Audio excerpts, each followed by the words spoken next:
like a geezer.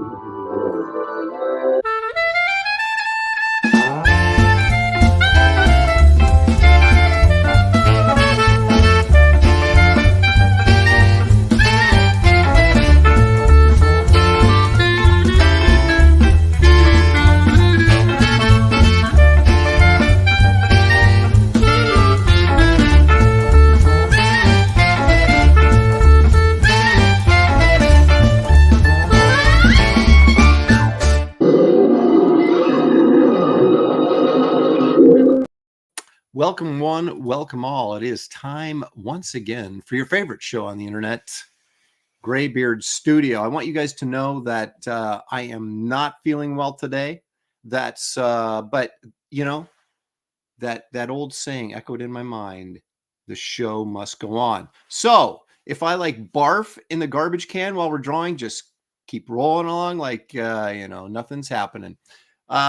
We have one tardy Graybeard today. That's David Williams. So we will bring him in when he's actually here, which I find kind of insulting because I'm sick and I'm here. So anyway, let's bring in a guy who's I think he's physically healthy, but maybe sick in the mind. It's Kelsey Shannon. There he is. Dude, already making your excuses when I beat you today. All right, I see you planning ahead. Well done. Well done, No. I'm Kelsey Hausen. I see. So you're bringing it today. Yeah, I guess right. I should have written down Harryhausen. Yeah, Harry Aaron. Yeah, Harry Kelsey. Yeah. Well, that would be true. Harry Aaron. That's aren't we all? Yeah, it's a little creepy. Let's bring in the other guy who showed up on time. That's he's one of the great anchors of comic book history. He's Gary Martin, and there he is. Hey, Gary. Yeah. Hey. Look. Oh my God, he must be happy. Look at that. Oh thing. My gosh, yeah. Look at that. Yeah. He's got an action. I used to think that guy's name was Argonaut. Oh yeah. Well, it was Jason the Argonauts, and that was the picture of big it. Argonaut guy. Yeah. Yeah. I used to call him the name of their boat. What was the name of their boat? Oh gosh. Wasn't the boat the Argonaut?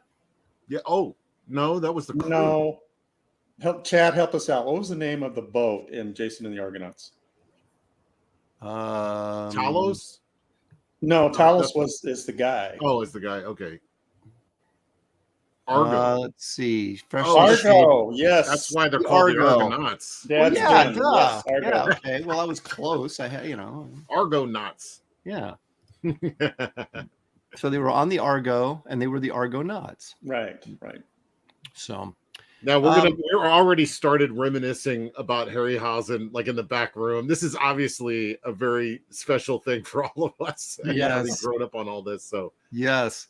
Let's take a look and see who's here real quick while we stall for Mr. Williams. Duck Bacon is here. Holder 6480. Ronan Henry Bemis. Sky 79 says he can't stick around today. Aaron, just know that we're always got your back. How about that? Can't wait for your next project. Well, thank you. That's very nice. Word. Will Excel. Kevin Thomas is here. Leg Kick is here because Leg Kick, of course, is almost always here. Daniel Russell. Henry Jeremick. Medusa, Kali, Cyclops are the top 3 best Harryhausen creations in his opinion. Let's see here. Repairman Jack is here. He says, time for Brohawk to shine. Ahoy Comicsgate like button people. Oh, hit the like button people. I was like, who are the like button people? Is that like some sort of weird horror film? Yeah, I read that. The button people. I don't know if this is the chance for David to shine. This is definitely a chance for Aaron to shine. This is in his wheelhouse. We shall see.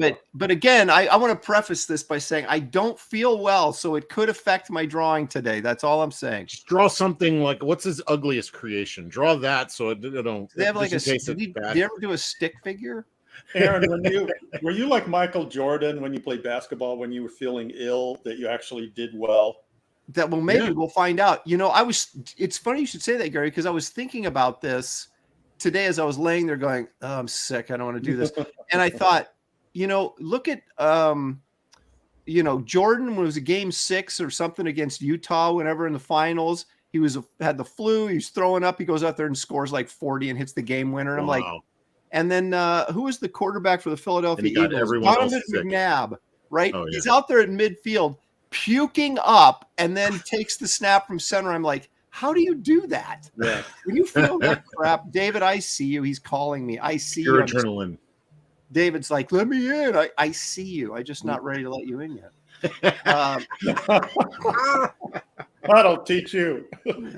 Why are you calling me? Yes.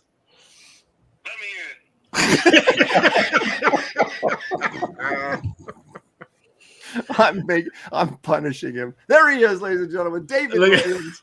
You know him from Bass Reeves. You know him from good, well-placed product placement there. That's Was he twitching? Is he scared? No, he's having one of his he's having a fit. dreams. He's having artistic fit. He's sick too. This is going to be an easy day for me. Yeah, exactly. The Art and Times of Jay Ryan is here. Nomadman, Squibs, Marcus Killigrew, of course. Genuine Comics. Robert the Bruce is here. Tarks9 all the way from Canada. Twirly Wolf is here. Dan's Den of Pop Culture. He wouldn't miss it for his, boner in sweatpants. Oops, I had to quit saying that. Green Laser's here. The Art and Times of Jay Ryan. That sounds like a movie or a book, maybe. The Art and Times of Jay Ryan, starring Jay Ryan. Let's see who else we got here. Jonas Olson is here. He's got that OLSSON, which makes me think that's like of Norwegian descent. So maybe he's even across the pond watching us. Art Vandelay is here. Eric N. Boyd. He says, I'm sharing this bad boy out. Great. They can all see me throw up in a garbage can. Christina Lynn is here. Fane Lowlife is here. Blackjack. Bristolian Dave. Bristolian Dave. What's Where do they come up with Bristolian? these names? Timmy Mello, Dale A, Space Monkey, Splat Bag. That's what I feel like it is, a splat bag. That's what Aaron needs right now. He's sick. Yeah. Oh my goodness. Hidden Hand Media says McNabb was scared of winning championships. He was so scared he was throwing up on the field, but he kept playing. Look at this. Kevin Thomas says sick is a quitter's word. That's right. Rub some dirt on it. That's right. And hey, I'm here. TC,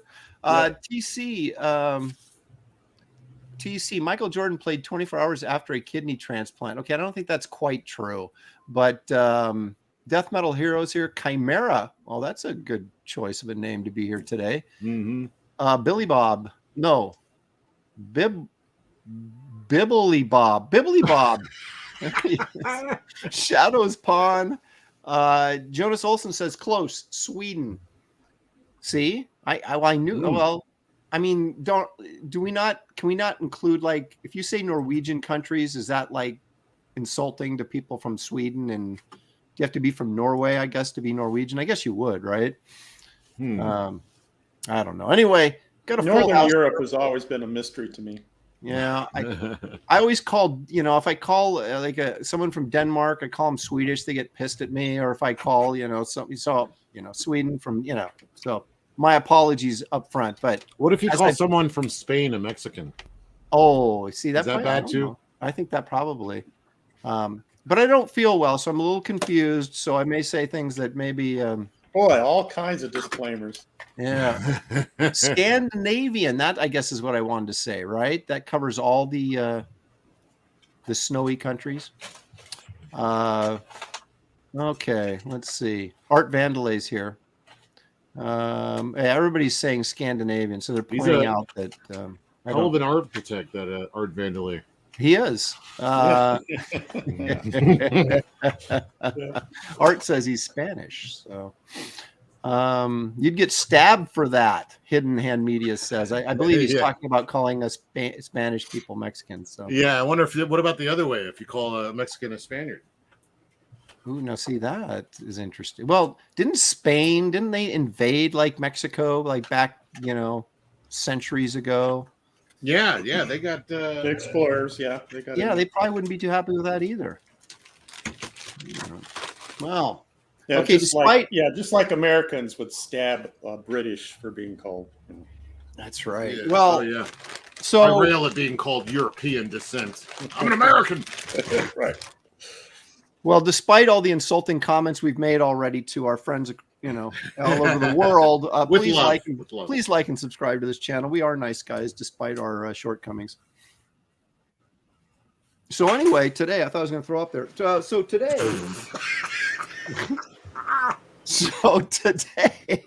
Aaron has morning sickness. Oh my gosh. Yeah, it's Whoa. all day long. Today Don't we're throw doing. up. You'll make me throw up. Please don't throw Okay, up. yeah. Yeah. That's right. Everybody starts throwing up, right? It's just like, Yeah. oh gosh. Where's my bucket?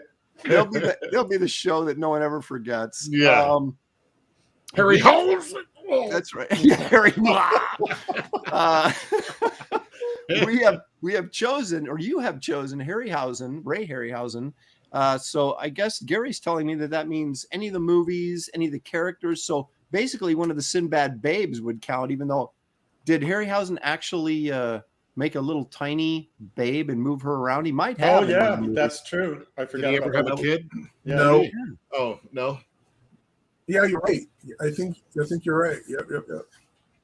Yeah, because I think there was like some of those, when he had to fight those giants, he had all those little little dudes he made, and they were like when they got picked up and stuff. So yeah, Carolyn Monroe says Dad's Den of Pop Culture. I gave serious thought to that one. Serious thought. Of course, I give serious thought to Carolyn Monroe any chance I get. That's right. It doesn't matter.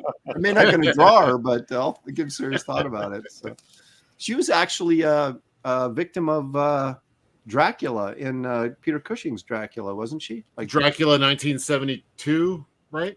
Yeah, or 70 AD. What was it? No, what was that? Yeah, it's 1970 AD. Yeah, is it? I thought it was 72. I could be Maybe. wrong. I don't know. That movie's so goofy, but it's still fun. Hey, but Carol Monroe's in it, so Yeah. The good old days. Well, it's time for a little show and tell. Kelsey, you got anything you want to? Oh, sure. Some visual eye candy for the folks out there. Yeah, the thing that terrified the internet last week. We got whether or not this was furry or not. I don't know. We don't like to think about it. That became a topic, right? Yeah, we just do. We don't think. There's no planning goes into this. That's for sure. Yeah, but also I had a sleepless night the other day and decided to just paint after I was looking at some Aspiri artwork. And I don't know how Aspiri does his thing. Come on, focus. Is that who's in the rabbit suit? Yes, yeah. That's why she looks so worn out. It's very hot in those suits. Yeah, it's all. See, look, I mean, she don't like her job, but but it pays the bills. Sequential Treasure says Russ Myers tricks rabbit. Mm-hmm. Mm-hmm. Exactly. Boom, boom, boom, boom, boom. That's right. One of the super vixens there. Uh-oh. Here come the cops. Show that shank painting that you were working on.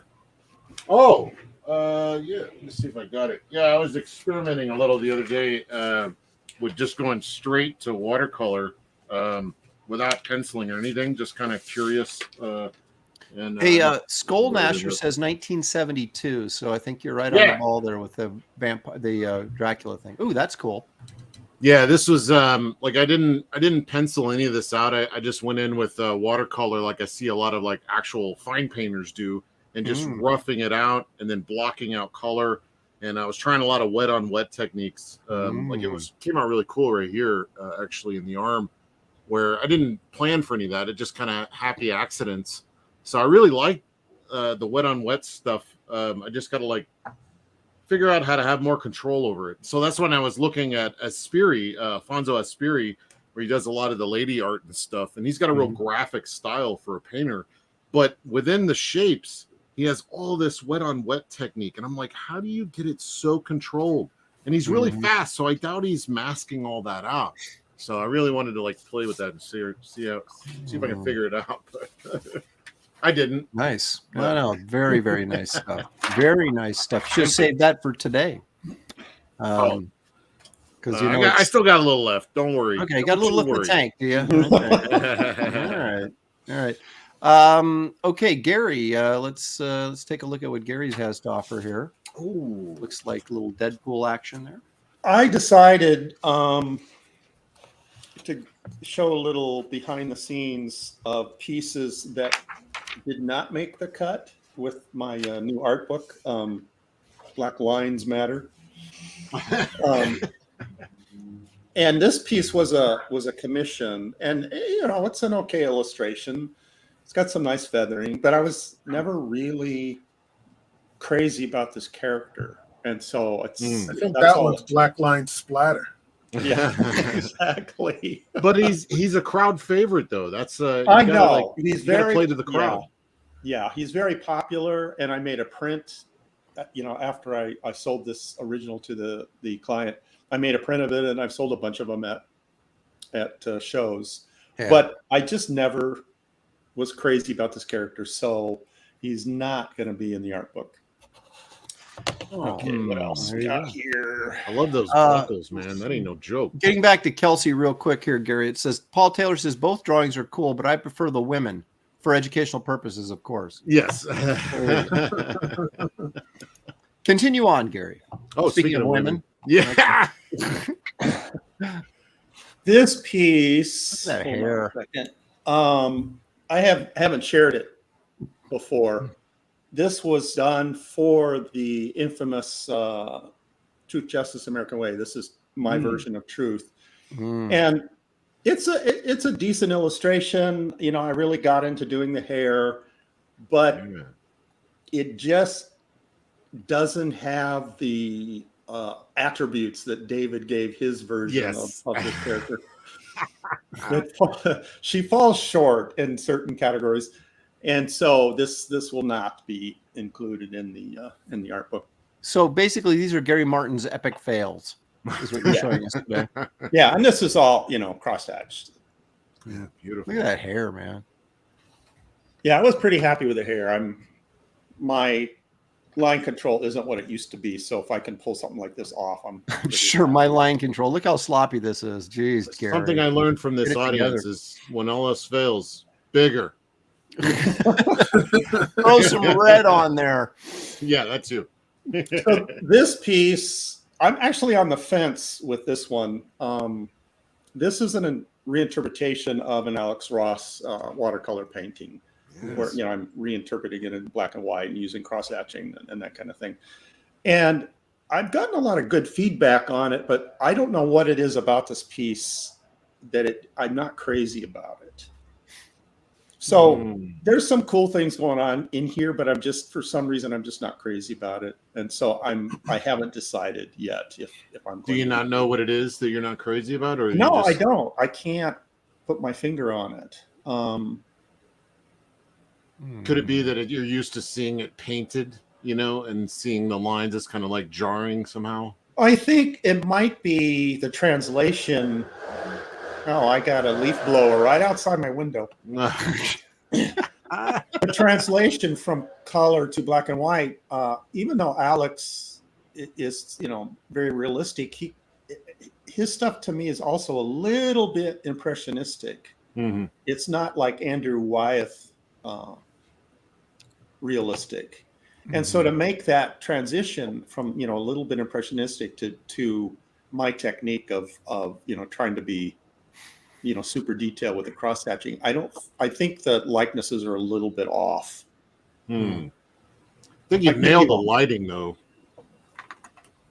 Yeah, thank you. I think that's what was the dynamics of that piece, is the strong lighting that was in it. I think it's great. Sequential Treasure says $100 confirmed. Yeah, there you go. You'd need a little more than that. How big is that, by the way? 11 by 17. Oh, okay. Wow. David, what have you got to show us? Anything? Well, I was digging in my boxes of stuff to try to fill up a portfolio full of painted things to do, because I'm getting into the gouache. And I forgot that I showed some stuff on your show previous to Graybeard's, and it was some sketches that I was doing. And here we go. Oh, whoa. And this is Robin before he turned gay, right? yeah. Yeah, Robin was always Yeah, he's not that version. Just want to make sure. Straight as an arrow. He's straight as his batons. There Is you this go. the F Batman Robin? Yeah. Yeah. Yeah, that's And cool. I had a Wolverine Ooh. that I wanted to do. Oh, that face on there. Look at him. Arrgh. So you're gonna Yeah. do the Oh, painting? sorry. Yeah, I'm gonna paint him. I'm just gonna paint him up. Does he have a cigar hanging out of his mouth, or is that some shading over on the side of his Oh, face? it's just shading. It's not a Okay, cigar. I should put a cigar in his You mouth. Yeah. should. So this was original Wonder Man. I love that costume. The original. It's so cool. That's a hard costume to keep up with. The chest part or the abdomen part with the little Right. swirls. Yeah. Yeah. You don't And I be doing had- that every panel. Right. Hey, Batman Beyond, right? Yeah, kind of inspired by Kelsey. Oh Looking yeah, at all what did the- I do? Look at I- that. You did some cool Batman Beyond stuff. Yeah, I think of one. I didn't know they did more than that. Yeah. But I want to, put some background stuff in there to make it all high tech and all this kind of craziness. Oh yeah, I remember. Yeah, you're right. Yeah. You did a great job on those. Yeah. Nice. Daredevil, the man without fear. Is that his yellow version? Yeah. But I always thought it should be like a red on red. So here's like a dark red and here's a lighter red instead of yellow. So just I wanna Hey, see how props that on works. giving him the boxer boots. Yeah. And I That's a was good saying idea. that, yeah, his next step is going to be a little problematic. Yeah. You should watch where he's going, that guy. Yeah. exactly. I like that. That's nice. Wow, yeah. I think Daredevil got trolled when he had the yellow and red. When he said he's blind, he wouldn't know. Yeah. That's right. And then I had I think you're gonna be busy. yeah. Oh, and- no. Ooh, that's cool. I like that. Oh yeah, And I'm not a big Ant-Man fan, but I do like that piece. and of course you're going to crosshatch that ant, right? Oh yeah. Uh-huh. Are you really? And I had a bishop to do. This Ooh, goes this sweet. way. Yeah, Oh, dude, that's awesome. That is awesome. Yeah. I haven't seen Bishop in a long time. yeah. Dude, he was one of my favorites, man. He was like big when I was reading X-Men and stuff. So, yeah, very cool. I didn't really love that character because they didn't call him Black Bishop. That's right. They would now. Yeah. That's right. They would now. Wait a minute. What was? Okay, there we go. Oh, Ooh. look at that. Wow. Yeah. Archangel. And who's that? But- Is that? Psylocke and Archangel, Oh, but Psylocke. the client didn't want this pose. They wanted a more action-y pose, and I forgot where I placed it, and I'm painting that one up. I That's have it. nice. Nice little romantic piece. Dude, that's great composition. Yeah. Yeah. Oh, thanks. I wanted it to feel like old, kind of like art, like the Mhm. Statue of David or something like that, where it felt, kind of like that. It They seems weren't almost Stelfreeze-ish. Like he would do some kind of balletic pose. Yeah. But the client didn't want that. Yeah. Kelsey, that's what it reminds me of a ballet pose. So that's it. Beautiful. Nice stuff, man. Thank you. There I It's am. no rabbit girl in a bowl of cereal, but No, but all right. I don't know if I should show this or not, but I'm going to. This is from my story Trunk, the nightclub story.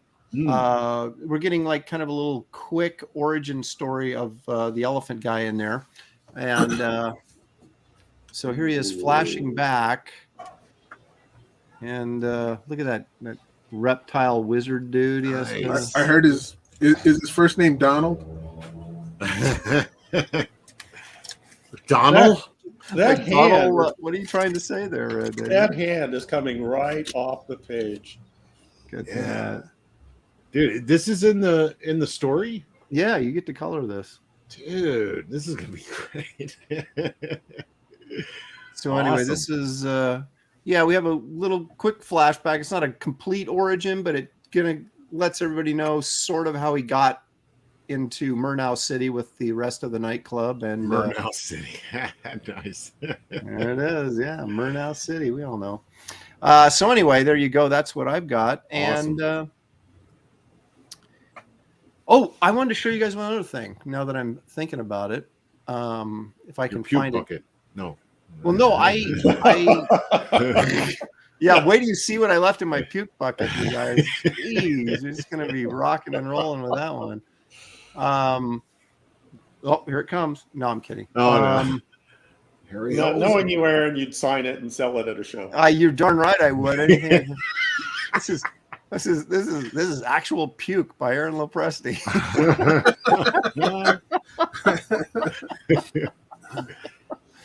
Oh crap! Where is it? Okay, let's start a lively conversation while I look for this. What are you doing? I'm looking for what? For something. Oh. No, I want a piece of artwork. I've got I can't remember what folder I put it in, so I have to put search and then. Well, before you ask, I'm going to go ahead and put this out there so I don't look like I'm following. But I'm going to do Minoton. What, David? What do you have anything to say about that? No. All right, good. I'm doing from 1963's Jason and the Argonauts. I'm doing Telos. Oh, wait. Isn't that the same dude? No. Well, No, wait a minute. Telos. Who's Telos? Let me look that up. That guy, right? Thank you, G Money. See, Thank you, G Kelsey, isn't that who Money. you were gonna do? No. Okay, Telos. Yeah, that's the Argonaut. That's yeah. No. I'm doing Minoton. Start that again. Show that again, G Money. Where'd you get that? Yeah, where did I've had it for years and years. I don't remember. He needs that for Stole reference. it from I Harryhausen. need it for reference. Send it over. That thing actually scared the crap out of me when I was a kid. When he turns and looks, The sound freaks me effects, out. the Yeah. yeah. Oh my gosh. And even when he was bleeding, oil out of his Yeah. Achilles, that was still, really creepy.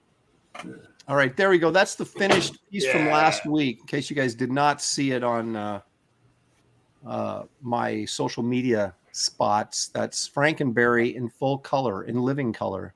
That is much more impressive in color. That was a good choice. Yeah.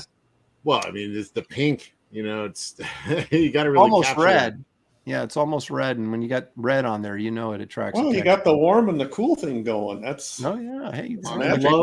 I love the quality of your watercolor. Like, I don't know what you're doing. You're using a lot of water in there. I don't know. It has a very syrupy feel somehow. this stuff in here, you mean, and up here? And I can't see your cursor, but yes. Oh, I mean, up in here. Yeah. I love I don't know. There's I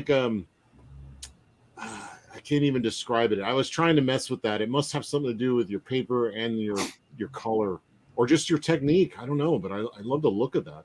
I like on the the attention wall. to details and made the strawberry fingernails. Yeah. Strawberry fingernails. Well, he does. Oh my god, I didn't even notice. Yeah. I didn't see that either. Oh, And that's this- hilarious. And I sold this the day after I posted it, so it's already gone. How about that? Wow. Man. Bully great for time. you. For $1 million. Ooh. Doll hairs. Yeah, exactly. And I'm trying to glue them on my head. Great trade. All right, so I'm going to do the Emir from 20 Million Miles to Earth. Oh yeah. This guy right here. Yeah, I like that guy. Yeah, me Are you too. doing the big one or the little one? Because he grows, right? He starts That's out really right. Well, tiny. no, I'm going to. I'm thinking maybe I'll put him up on top of the Coliseum or something. Yeah. So He that's grows and kind of, shows. that's my vision. That was my favorite movie when I was a kid. That Harryhausen was movie. That was my favorite. It was the good old Emir. Ray's personal favorite was Jason and the Argonauts. Yeah. Well, I mean, there's a lot of stuff going on in that movie. Yeah. I love that movie, but you Didn't he can't do the beat- one where the dinosaurs fighting with the cowboys? Always like that one too. Yeah. Valley of Well, Gwangi. I was thinking about that okay. too. But I was like, if I did that, I'd have to draw a dinosaur, a horse, and a dude on the horse. So it's kind of Yeah. like, Yeah. A horse. Yeah. Yeah, so well, I'm good not thinking. doing that. Yeah. I was giving serious thought to the owl, which I forget his name, but the owl from was that also Jason and the Argonauts? Is that Bebo? No, Clash of Titans. Bebop Clash or of something. Titans. Yeah, Beboop. Yeah, Bebop. Clash of Titans. Yeah. Hip Hop, wasn't that his name? Yeah. It would be today if they remade it. So, David, what do you think about the casting for the Fantastic Four? Oh wait, I didn't know they released. Who is it? Well, some of the I don't know who it is. And the rumored casting. You've got Kylo Ren is Mr. Fantastic. Oh, that's No. weird. No. Who's a hot blonde chick, the Australian, who played Harley Quinn? no, She's Sue. No. I don't know who the Human Torch guy is. Just some young guy with punky hair. And then the guy from that black guy. yeah, from No, Dude, that guy playing who's the guy playing Mr. Fantastic? What's his name again? Adam Driver. Yeah, Adam Driver would be a good Dr. Doom, maybe. no. No. Apparently, David's not on board with Adam I'm Driver. curious, what's what's your dream casting for that? If you can have anyone. Like Who- Mads Mikkelsen he could have been Dr. Doom, Oh, that's Yeah. a good one. Yeah. but they ruined him and put him in the first Doctor Strange on a villain that no one cares about, Yeah, kind of and they gave him hardly any decent lines to be worthy to come back, and it was terrible. But he should have been Dr. Doom straight off. What about your four? Who are your Mr. Fantastic and Torch? Get a and- bunch of find some unknowns. That's the whole All problem. right. Is they Yeah, keep on Yeah, casting these actors people that we fit the know. role. Yeah. Good answer, That was actually. that Yeah. was the wonderful thing about the Reeves Superman is like, who is this guy? No, he's He Superman. was Superman. Yeah. That's right. And that's what they're trying to recapture what they did with the Keaton Batman by getting these people that you know you're going to say no to. Mm. You know, and get this kind of weird hype of morbid curiosity. Well, I got to see how it is. Just like when they stunt casted, what's his name, Creed guy to be, the Human Torch before. I was like, what did you do that for? I said, you sure as hell wasn't going to do him be Reed and stuff, because you ain't going to have the smartest man in the world be a black man who's going with this hot white woman. It ain't going to happen. Yeah, I So- was thinking it'd be better if, like, maybe I don't know, Bobcat Goldthwait as Mr. Fantastic, and who else? Hidden Hand Media says Cedric the Entertainer as the thing. I'm down with that. Patrice Jerry O'Neill as Seinfeld- Dr. Doom. Squib says Jerry Seinfeld. Yeah, as Kelsey's like casting like dead guys. How about MF Doom as Dr. Doom? Yeah. Oh, by the way, gentlemen, we're on the clock. So- Oh shoot! Okay, I better get started then. I'm already 10 steps ahead of you guys. Uh-huh. You know, somebody called us the Graveyard Studio the other day, and I 1 foot in the grave. I don't know that I appreciated Yeah, that. pretty close. Pretty close. We're taking you with us. Yeah. All right. Well, if I'm going to lose, I'm going to lose big. So I'm going with the 11 by 15 paper. I was going to go with the small Whoa, one. look at you. Shoot. Oh, Kelsey's already going to start painting. Okay, I got to get my paints ready too. Oh yeah, look, they're all lined up. I even have my colors chosen out. I'm ready to Well, go. I'm doing this on watercolor board, so if I get an inkling, I don't think I'm going to finish this in time to paint it too. But Kelsey, that paint palette looks clean. Is that new? Oh, this one here? Yeah. No, it's porcelain, so I'm able to actually like clean it. Oh, But, okay. Oh, Here's my, okay. I see. You can wash it. Here's my other one. I was, and let's see. I got a ton of other ones that need to be cleaned. Let me see. All right. Yeah, here's Okay, another one. could you Needs to be guys cleaned. remind everyone of what you're doing? I am me. I'm doing the Emir, and look, I'm done. Sculpted it and painted it. You know, I thought of that as well because, like, I kind of we already did this honestly, and here was the Well, that was Clash of the Titans, wasn't it? Yeah, it was. So we kind of did this in a weird way already. What was the topic specifically? Do you remember? Gosh, I don't know. We've done a bunch of these already. I don't remember much. David, what were those fancy pants paints you were showing?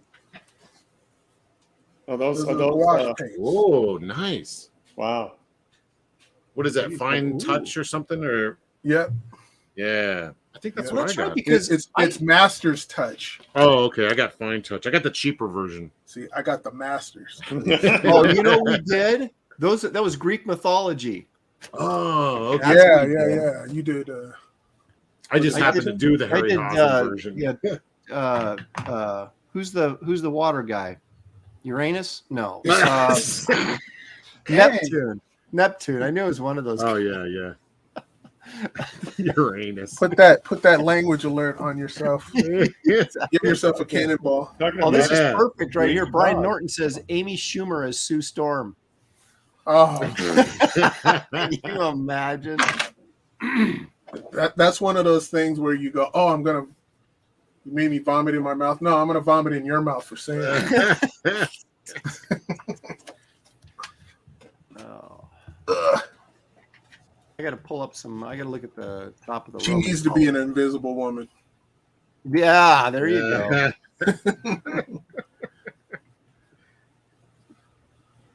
Oh, yeah. You guys ever been to like Italy and seen like, the Colosseum and all that stuff? No. Next, Well, I've been next to- question. Well, I've been to Germany twice and Paris twice, but that's it, all for shows. But I've never been to Italy or Spain or any place else in Europe. So you're going to draw one of was the Colosseum considered one of the wonders of the world? No, but it was considered, it was considered the home of the Ymir. So I'm just trying to get the top edge of it, so I kind of get, an idea of what. I don't want anybody, like if we have anybody like from Sweden or something in the audience that maybe has been there, I don't want them to call me out for not doing it right. Okay, so I'm like, I was thinking, Kelsey, you were going to do the big iron giant dude, but that's not who you're doing. So Here, you want a what guy picture are of you him? I'll show you the Minotaur. Is that the? That's not the Cyclops, is it? Isn't the No. one? It's from Sinbad, right? Yeah, it's one of the Sinbad movies. I forget which one, honestly. There's a few of them. Here, I'll present. Here he is. Present Minotaur. arms. Hang on a second here. Okay.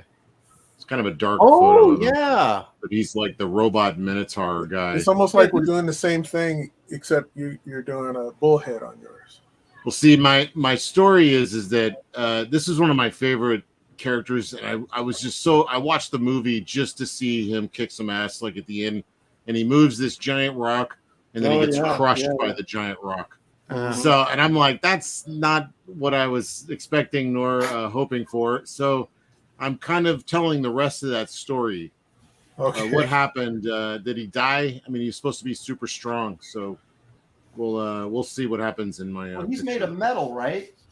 Yeah, he's bronze, I guess. Pretty soft metal, but the metal. Oh, okay. I was gonna say the metal should be stronger than the rock, but yeah, bronze. I'm not so sure, but this is fantasy.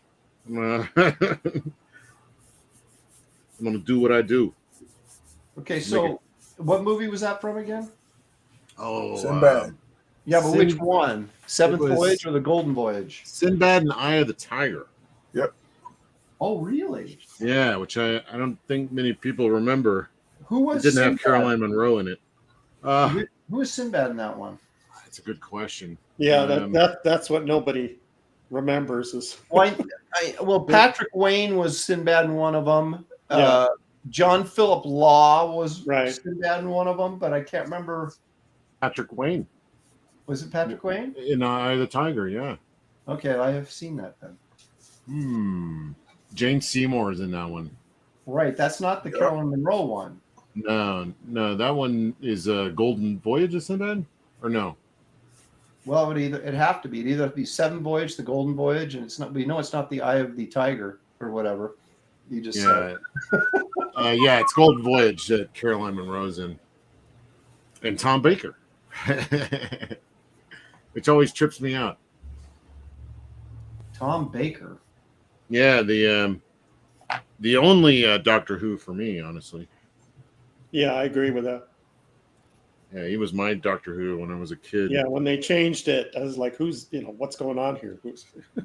Yeah, I didn't understand the changed every show. So, and he was on there for years. I think he's one of the longer running ones. So was that the guy that had the curly hair and and the scarf? Yeah, and he played the villain in one of the Sinbad movies. He was always like jelly baby, offering. He jelly had beans. these expressions that you couldn't tell what it like if he was serious or not. You always kind of wondering if he was serious or joking or and I like that about him, that he was kind of an enigma. I never watched. Yeah, what did you just say? Enigma. Soft A, please. My enigma. I never watched Yeah, a I'm single not gonna episode of repeat Doctor Who. Oakland Hayes announced. Wait, you've never seen Doctor Who? I have never. I mean, I'm familiar with it, but I've never watched a single episode. What? That's crazy. Hey, he doesn't like anime. So. I know. What do you manga like? and none of that stuff. I'm 2/3 of the way through the Castle of Caligula or whatever. Damn, man! just give up. Castle of Caligula. I want to see that movie. Yeah. The Castle of Caligula. What is your favorite movie? Do you have one in the top 5? What's your top 5 favorite movies of all time? Me? Aaron? Yeah. Jaws is number 1. Really? Oh, wow. by a landslide. And there's 2 ways to look at it. There's a movie you could just watch over and over and over and over and over again, or a movie that you appreciate its artistic merit and say, well, that's one of the best movies ever made, like say Citizen Kane, but you're not going to sit there and watch it every day. My top, let's see, I go Jaws, and then it's either Star Trek II or Raiders of the Lost Ark at number 2. So those 2 to 3 there, and then Young Frankenstein is in there. I like all those movies, Aaron, but they wouldn't make my list. I know. Oh, really? No, I mean I like them, but I wouldn't consider them. Favorite. Well, the thing with Jaws is that when it came out in '75, I was 11, and my mom would not let me go see it because she thought, it would scare me. And it did. Everybody in the freaking neighborhood and school had seen the movie except me, and it just pissed me off. And so I didn't actually see Jaws until Jaws 2 came out, and then I was able to go see that. And then I think they did a double bill, Jaws and Jaws 2 together kind of thing. Okay. Back when they used to do that. And that's when I saw it. And it was, and it is a great film. I mean, it's absolutely a great film. It's probably still Spielberg's best film, probably. Yeah. And but that's probably part of the reason why I'm so enamored with it. But I've seen it just 100 times. I agree with Paul Taylor. Two of his choices as my favorites: Bridge on the River Kwai. Oh That's yeah, a great movie. Love that movie, and Lawrence of Arabia. oh both. That's not Robert Wise. David who's that Lean. guy? David Lean. Lean. Yeah, those are good. Oh yeah, we're getting a lot of good suggestions in the chat. I like movies. Oh, Brillhart. He mentions 12 Angry Men. That's an amazing film. Oh That is yeah. a really good movie. I just saw that again. But I mean, is that a desert island movie for you? 12 Angry Men? No. No, that's what I no. mean. There's two different things. Like I think Citizen Kane is probably maybe the greatest film ever made, but I wouldn't sit there and watch it like I would watch Jaws, or Raiders or something, right? Yeah. Well, we've talked about Roy Scheider movies. Roy Scheider film on my list. Two of them, Marathon Man and Sorcerer. Oh yeah. Sorcerer. Sorcerer is just it's an amazing film. Well, that's it's tense. Very tense. Yeah. That's William Friedkin, right? Yeah. Yeah, I like that one too. Those are interesting. I mean, I don't know what I would choose. I mean, I'd have to throw in like Empire Strikes Back is one of my all-time faves, and I can watch that over and over and over.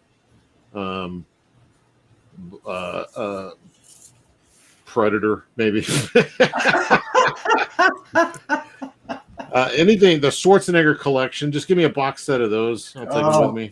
Commando has got to be my number one guilty pleasure movie. Oh, I love that movie. It's so bad, it's good. I mean, it's so. Oh my gosh. Mm-hmm. You know what today is, Matrix? Payday. Address a statement in the chat, Amanda B. This is since I suggested the topic should not be drawing. Well, Amanda. That's why I suggested it, because I wanted to see these guys draw them. Privileged position, I see. Yeah, I want to see what my giant bumblebee would look like. I want to see you guys do it. Are you going to draw? Are you working up your way to this, or are you just like, nah? No. Nah. I don't do well with witnesses. Don't do well under pressure. Yeah. Well, that's why I don't draw at conventions. Like if somebody wants to commission, I'll take it home.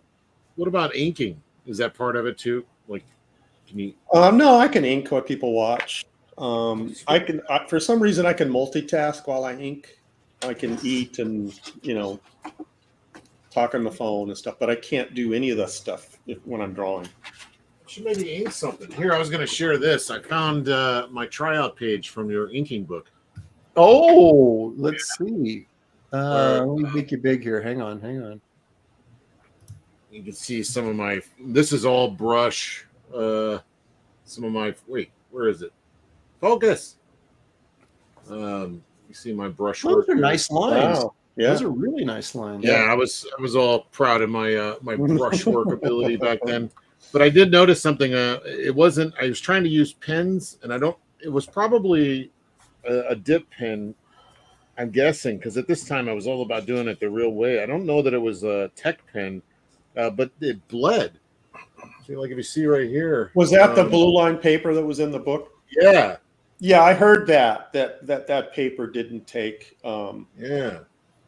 But the pens very well. Yeah, but brush, man, it sung, dude. It was like sweet. I like this guy right here. This is fun. It's doing a little white out to try to do some techniques. Yeah, I love that book. Huh? When did you do this inking? This is when your book came out. So what year was that? I don't remember. Yeah, I don't either. Might have been 96 or 97. Yeah, you're probably right. Yeah, so I mean, I scooped that book up because you had some of my favorites in there, talking about their techniques. So I was all about it, and I was already a fan of yours, so it was a no-brainer to get this book. And then I saw the trial pages, and I was like, I'm gonna do that. Yeah, you know. Of course, I get about halfway through it, and I'm like, Oh, yeah. Steve Rude is harder to ink than you would think. yeah, oh yeah. But that was the Feathering selling point for the book, was the other artists that were contributing, not the how-to card, sure. but that amazing lineup. And we Right, talked well, about it became an art book. It became an art book as much as an instructional. Yeah, we've talked about Dave Stevens before, and Dave Stevens is the reason why there's such an amazing list of artists in that book, because really? I asked him first to contribute, and he agreed. So then the next person I asked, I said, Dave Stevens is going to contribute. And that's all I had to say. And that's how I got, and that's how you catch fish. How I got Stout, that's how it just dropped his name. It was like magic. Yep. That was like me on the for Two-Fisted Manly Tales from Graham. Is that he's like, oh, I got let's see, my 2 gets big time were Michael Golden. I was like, what, get out of town. He's going to be in that? I got to be in that book. And then also Larry Stroman. I was like, what? Oh my God, I got to be in this. Yeah. I haven't seen Stroman do anything in forever. I know, it was a treat, dude. And he rocked it. I thought he that was a great story. And so was, Bart and was really good. That David was going to do turned out really well. Dude, I love Bart's stuff, man. I think he did a great job. And I was never a Stroman fan because, unfortunately, I saw some of his early Dark Horse stuff. Oh, yeah. When Dark Horse was first starting out, he was doing some stuff, and I thought it was awful. And Are you saying you don't like big butts? I'm talking about the artwork, Aaron. Okay. Well, no, I'm talking about. So I dismissed him, and I didn't see his stuff till years later, and I couldn't believe it was the same guy. It was like, are you kidding me? This is Larry Stroman. And so I had X missed Factor, or was it years of his work because of Do you remember what you saw that kind of like changed your mind? No, I don't. But I couldn't believe it was Stroman. I was. He grew, in my opinion, and became this amazing illustrator. Yeah, I think it was.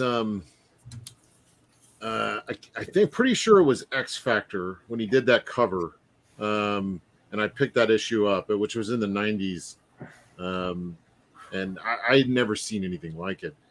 And then at the close to the same time, I was exploring like every comic I could find. Like I'm just like, give me more, and I found Alien Legion like around the same time, and gosh, he and Mark Farmer. Oh yeah, okay, yeah, I saw that. Yeah. Together, they just were rocking. Well, Mark Farmer, I mean, come on, he's amazing. Yeah. Farmer was a guy that no matter who he inked, you're like, wow, that's the best piece you've ever done, man. Yeah. You're like, Farmer inked it, and you're like, oh, okay. I'm so accustomed to the Alan Davis, Mark Farmer team. I almost can't see either of them without each other. Yeah, that's true. I was like that with John Byrne and Terry Austin. Yeah. Weren't we talking about this yesterday, Aaron, about inkers like Kevin Nolan and Jerome Moore and all this kind of stuff? These guys that will absolutely plus anybody they would touch. Yeah. And those guys are all, illustrators themselves. They're not just inkers. Well, Farmer was he just had a real nice aesthetic. I don't know, did he ever draw anything, or was he just always an inker? I don't know. I don't think I've ever seen anything else other than his inks. Yeah. It's interesting because Paul Neary used to ink right. And I like that a lot. But then but he's not as good as Farmer though. Yeah, but then Farmer is like, oh, okay, this is the stuff. It's a different kind of aesthetic. I actually preferred, like, Neary started inking Brian Hitch when Hitch started coming out, and I much preferred Neary and Hitch together. And then Alan has a very like slick look, and I think it just works really well with those slippery inks that Mark Farmer has. I just seem like more appropriate somehow. Well, I think there's some truth in that. I remember they got Farmer to ink Plug on the Sludge annual that he did, Gary. I don't know if you remember that or not. I do not. And I remember talking to Plug about it back when he remembered me, and like he didn't like it because it was too slick. And I was like, man, that's exactly why I like it, because I never see Plug that slick, you know. But he didn't lose the Plugisms, but it was just really, you know, probably the same thing that Buscema felt about Senate. You know, we all liked it. Yeah. John didn't like it because it was too slick. You know, we all thought it looked really cool. Oh, I love that stuff. I think the same thing with this. That annual he did, or Christmas special, or whatever. It was a Christmas special, is what it was. And I don't remember this. Plug inked by Mark Farmer. I gotta look that up. Well, that's the thing with pencilers. You never know what they're looking for, you know, what they're thinking about when they're drawing something. I had like a similar experience with Mike Zeck. I did something of his as a sample because he was looking for an inker for a project. And he didn't like it at all. And he said the reason why he didn't like it is he said it looked too much like John Beatty. Oh, you know, that's funny you bring that up, because I was talking to Beatty at one of the Portland shows. This has been a long time ago, obviously. And he was saying that Zeck, he was talking about something that Zeck got coming up. And I said, you going to ink it? He said, no, he wants a different look to it than what I've been doing. And so he's not really sure who he's going to, you know, go with. And, you know, we were talking like maybe Klaus Janson or something like that. And maybe that's the project. And you turned in exactly what he was trying to get away from that project. Yeah. Oh, man, I love Beatty on Zeck. Oh, yeah. I think he inks him a lot like how he inked himself back in the day. Yes. But he was just, you know, and I didn't know, obviously I didn't know this, but Zeck was trying, like Aaron said, he was trying to get away from that and do something different. That would have been good information to know going into it. Yeah, it wasn't personal. Nice told, right? Yeah, don't ink it like you normally would. Oh, okay. Answering Will Excel in the chat. Yeah, I'd like to see that too. It's like, I'll tell you what, Mike, you draw it a different way, I'll ink it in a different way. Yeah, right. Yeah, I was going to mouth off to Zach.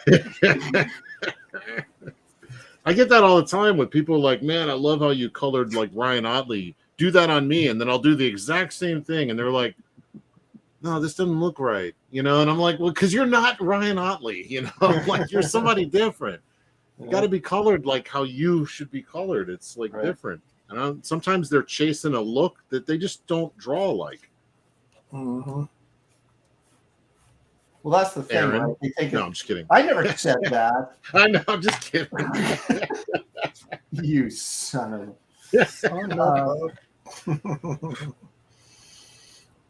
no, you do that sometimes because you look at the art and you love somebody's artwork, right? And you look at the whole package deal and you're like, wow, that looks really great. In fact, I had the same thing with doggone it, who's the colorist? When I was doing Garbage Man, Dave McKay.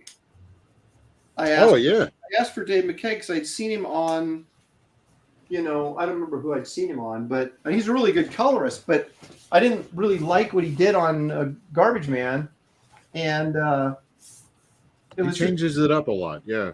Well, it's kind of like, you know, I'm sure he colored, and it's not, there's nothing wrong with it. What he did, it just, I don't know. It just, whatever I'd seen him on that I really liked, it was, you know, it was different than what he did on me. Right. So you don't think, oh, well, I'm a different artist, he's going to approach this differently. You know, he's going to color it just like he did Mignola, and it's going to look exactly the same, you know? Right. Well, that's Dave Stewart. Yeah, Dave Stewart, right. Yeah, Dave Stewart does that where I think he's kind of an a-hole about it.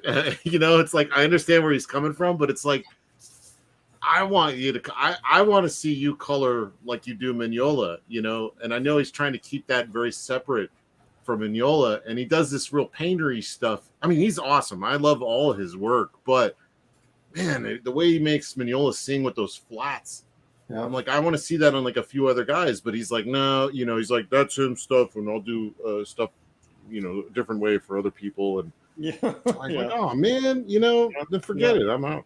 Yeah.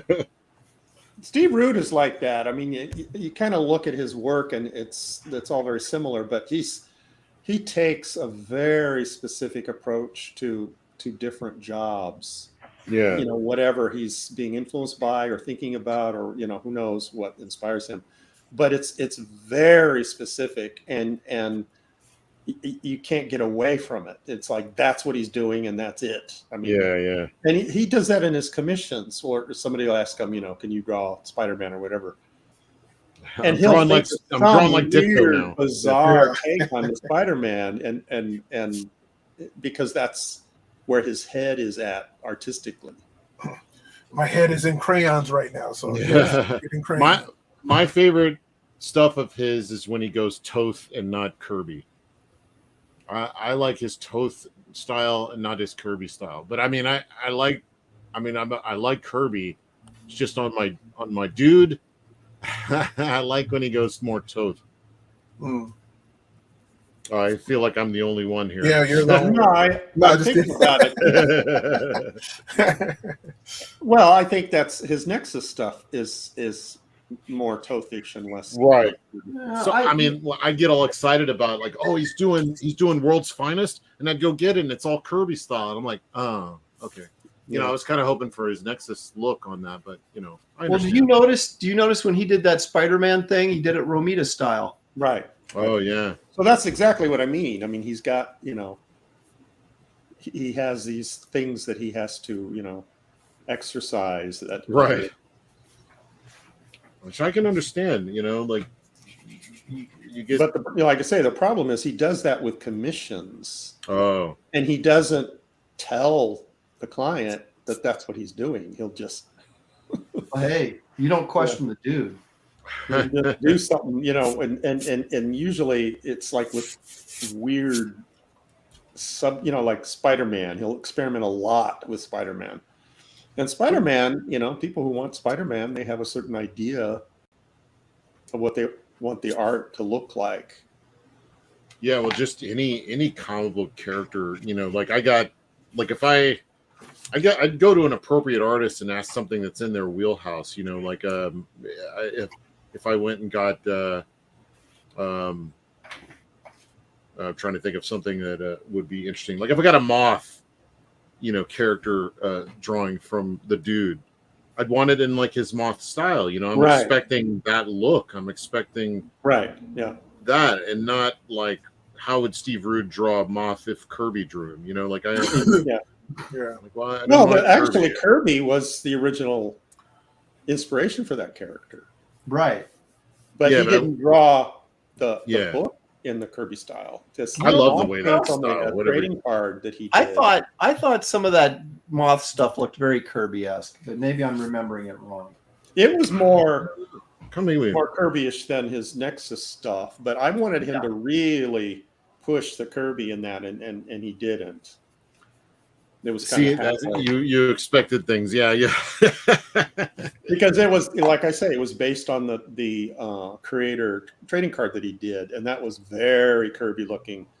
And it's like, what's the story on this character? And I don't really have one, so I wrote a backstory to the Moth and sent it to him, and he's, I love this, let's do it.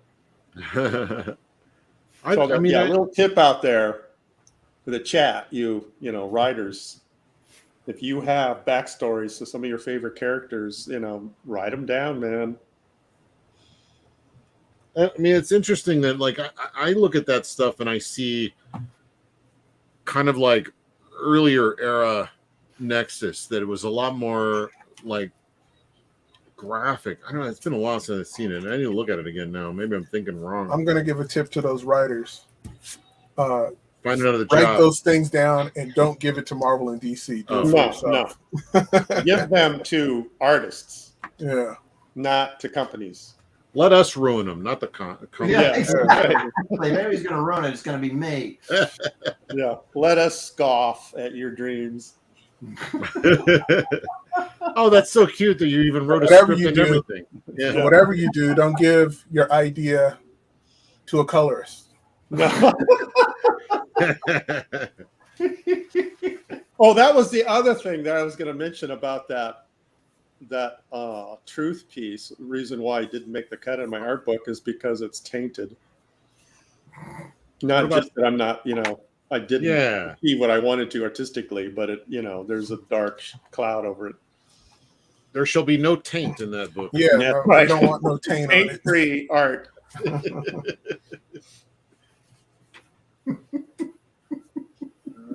Because I still have all that original art, the stuff that David and I did, and it's just sitting on my shelf. I don't know what to do with it. $100 confirmed.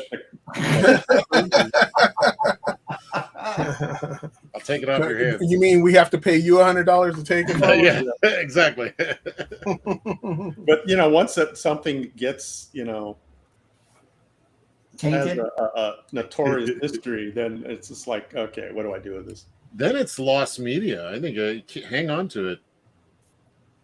Might be 100 years from now. Yeah, it's like the story behind yeah, I'll sell it 100 years from now. This is going to sound weird, but I'm going to throw it out here and see what you guys say as artists. I do all my underdrawing when I'm doing comic book pages and stuff. I do it all in blue line, always. And I've been doing it for 30 years, 20 years. I used to do that. And when I start doing underdrawing in pencil, I can't do it. Really? I just scrapped my original drawing because it was all pencil and I couldn't get it right. And now I'm going to blue line and it's just like flowing. Isn't that the weirdest thing? There is something about blue line. I don't, when I'm doing like cartoonier stuff, I like to use the blue line because it flows real smooth. Well, you get that kind of in your mind that the blue line is non-photo. I don't really have to erase it. So maybe at least in my case, I'm feeling a little bit more free and not overthinking it. And when I'm doing it pencil, I'm like, oh, if I screw this up, I got to erase it. If I screw this up, I got to erase it. I used to harass Arthur Adams about that because he would do a layout, then blue line, then pencil, then ink. And I'm like, dude, take one of those steps out, man. Take those training wheels off. Get rid of that pencil. Those training wheels.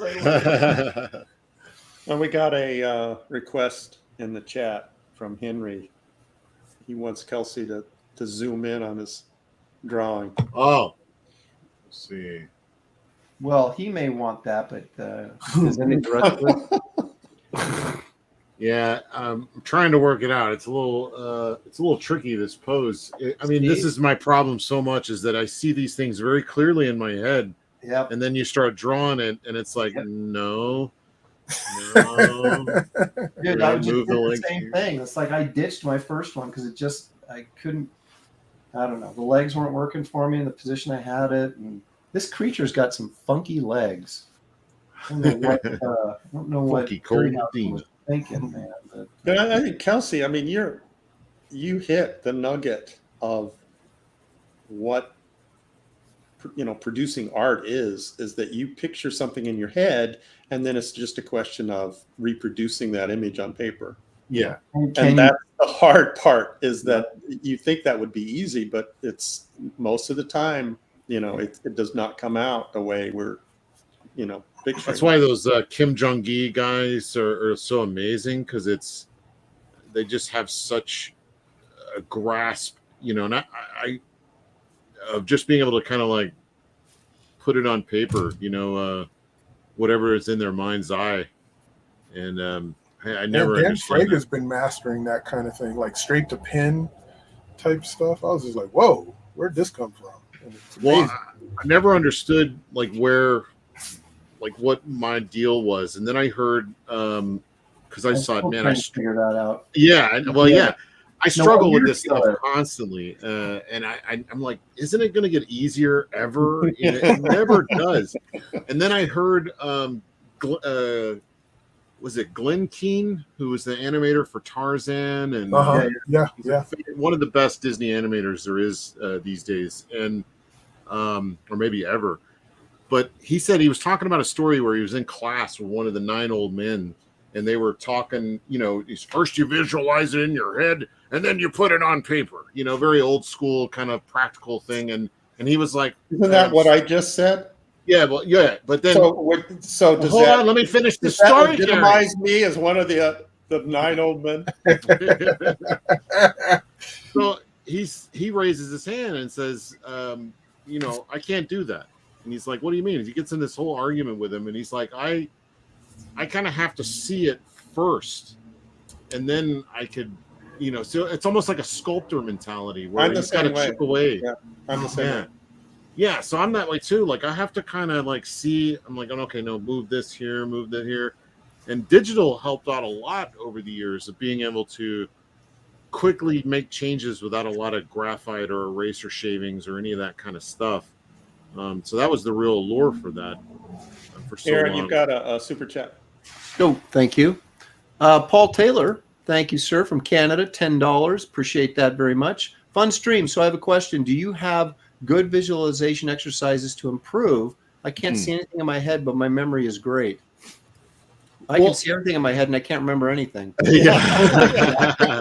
There's nothing in my head. I don't know. Kim Jong-gi, somebody said that he actually spends a moment, I forget who's telling me this, but he spends a little time informing his visual mechanism by looking at the internet or going out for a walk and looking at things and just kind of building a catalog of things to kind of get your mind in that place, I guess.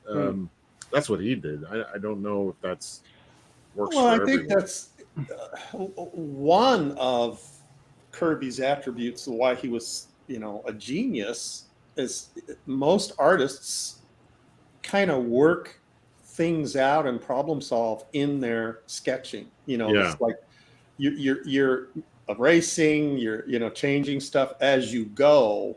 Mm-hmm. Kirby visualized the image and then just drew it. I mean, he would literally start with an eye and draw the whole face. There was no sketching, or he had that image locked in his head. It was like Mozart, where Mozart wouldn't do corrections in his originals as he's composing music. It was like he was hearing the music and he would just write down the notes. And that's how Kirby worked. And that's why he was able to, produce so many pages, every day. I like. Could you imagine that you didn't have to sketch? You can just, do tight pencils from the image you had in your head. Man, that would be amazing. I like what he would say is, I don't get paid to erase, son. I get paid to pencil. Right. I'm getting paid to erase. Classic. That's always on my mind. Some of these quotes floating around, you wonder, did they really say that? Even if they didn't, they should have. Yeah, it doesn't matter. Yeah, it did. It does its work. Yeah, you should be erasing for free, buddy. That Hitchcock quote, that actors are cattle and should be treated as such, and then he denied ever saying it. But you're like, yeah, but if you didn't say it, you should have. Yeah. Oh, he said it. He did. He said it. Tall Hilfer, am I saying that correctly? He says, draw a life. A still life, allowing yourself a quick look every 5 minutes, but just draw. Don't look in between. That would be a good exercise. So it helps you burn the image in your head.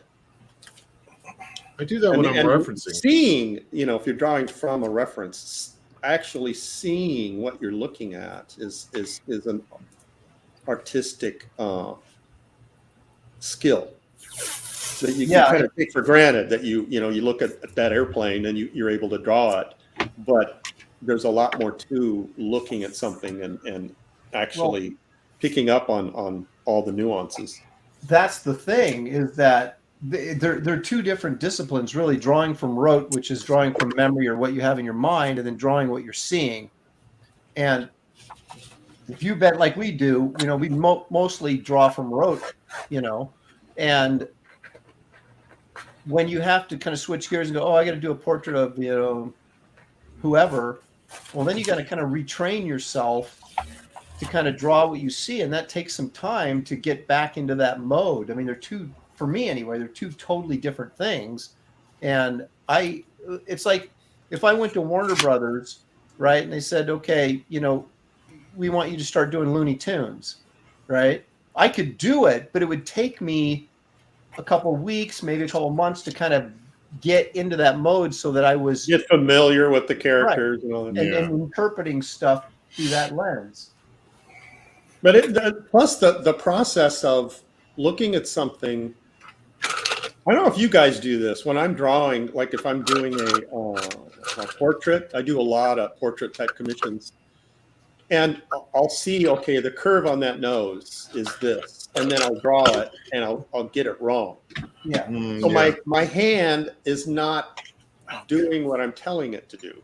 Right. So I have that issue, so there's so many things that go on to be able to get it right.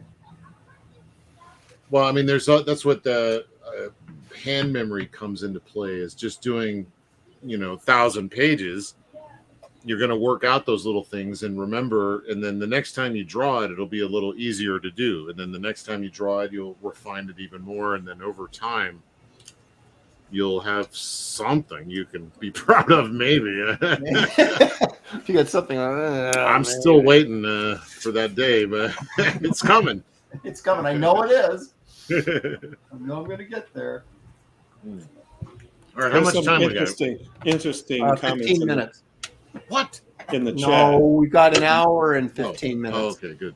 Let me read some of the comments in the chat. We're getting some Okay. good input. Art of Roy says, I learned that drawing without looking at the paper way back in 1974 when I was 9 in my life drawing class. You took a life drawing class when you were 9 years old?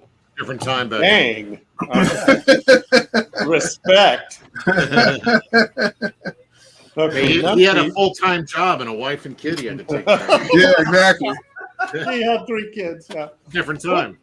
Nupti says that he would like Graybeard's occasionally be more about technique instead of just subject. I would like to see all of you drawing with a parallel pin, for example. Is that like a challenge thing? Yeah, so like we're gonna draw a picture using only big pins, or is that what he's talking about, or like technique, or more like we're gonna do it in the style of This Kirby? certain style, and everybody does it that way. Yeah, Is that Jason what and you the Argonauts in the style of Jack Kirby. mean? Yeah. Doing it in crayon. Okay. Yeah. Paul Taylor. I was sitting in a drafting class one time, and the guy sitting beside me was whipping the paper around and going to town. I figured he'd taken it before, and he was nope, and I knew I was in trouble. That's true. When you're going at it, knees and elbows, they've got something. I took a French class in college, right? So I took French 1. I did okay, ended up with a B or whatever. And then I took the next class, right? There wasn't like any in-between class. There's French 2. So I take French 2. Everybody in the freaking class on day 1 is speaking French to each other. And I'm like, what the heck is going on here? And I was like behind the whole time. And I'm like, were you guys practicing between classes? I mean, because I didn't get that from French 1. And these guys were all like, yeah, je suis. Yeah, so I didn't do quite as well in French too. So I guess that's kind of the same theory, I guess, is the point I'm getting at.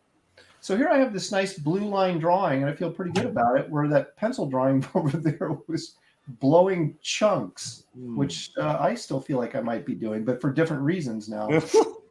What matters is your ink line. Pencils lie, my friend. That's true. Yep. Oh, hang on. Kevin Wolf says Joe Kubert once inked a whole cover using a B6 lettering nib, according to Neil Adams. Ooh.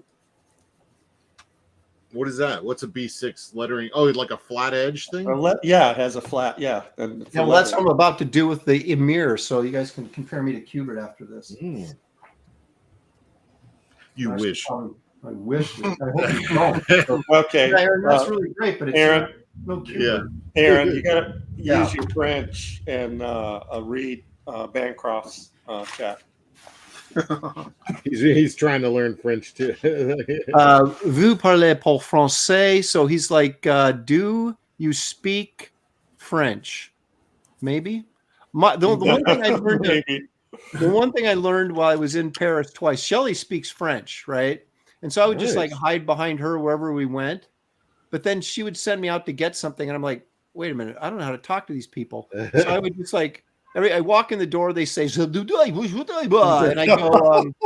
I go, je ne parle pas français. And they go, no, you know, they take the little, you know, like, don't you even speak a little bit? And I'm like, none. And so, okay, the French is coming out. He's all 9. Yeah. The French is coming out in the chat, Aaron.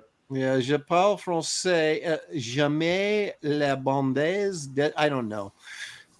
I don't know. Where's Shelley when I need her? Shelley could interpret that for me. All right. So why does the Emir have a mustache? That's what I want to know. Dan's Den asked if all the French guys you were talking about, Jerry Lewis. I just mentioned Jerry Lewis. Like, oh, Jerry Lewis, we love Jerry Lewis. Yeah, you I should have just been went, hey, watching- lady, give me a I've been baguette. watching SCTV, and I just saw the episode where Martin Short does it's Jerry Lewis presented by Martin Scorsese. So funny, just ridiculously funny.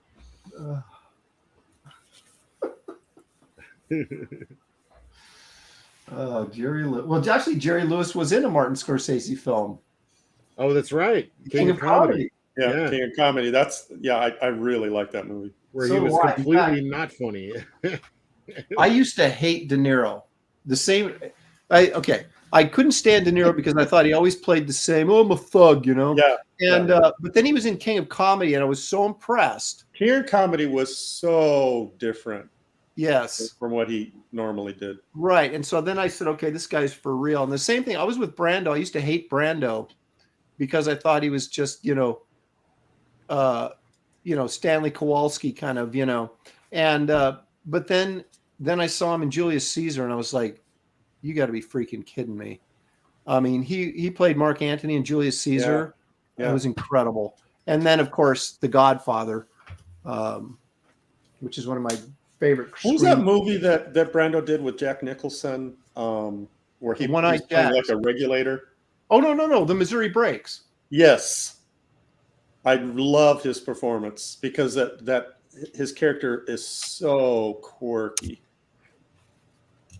It's probably Just him. like completely unexpected take on a guy like that. Yeah, I mean, Brando really was fantastic because he was like, I don't know if you saw The Young Lions, where he plays a German, kind of a sympathetic German soldier during World War II. I don't remember that. And it was with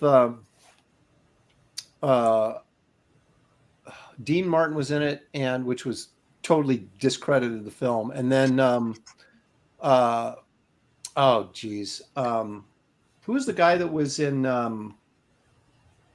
He was in nothing I can think of at the moment. But what a great actor! Cliff. Secord.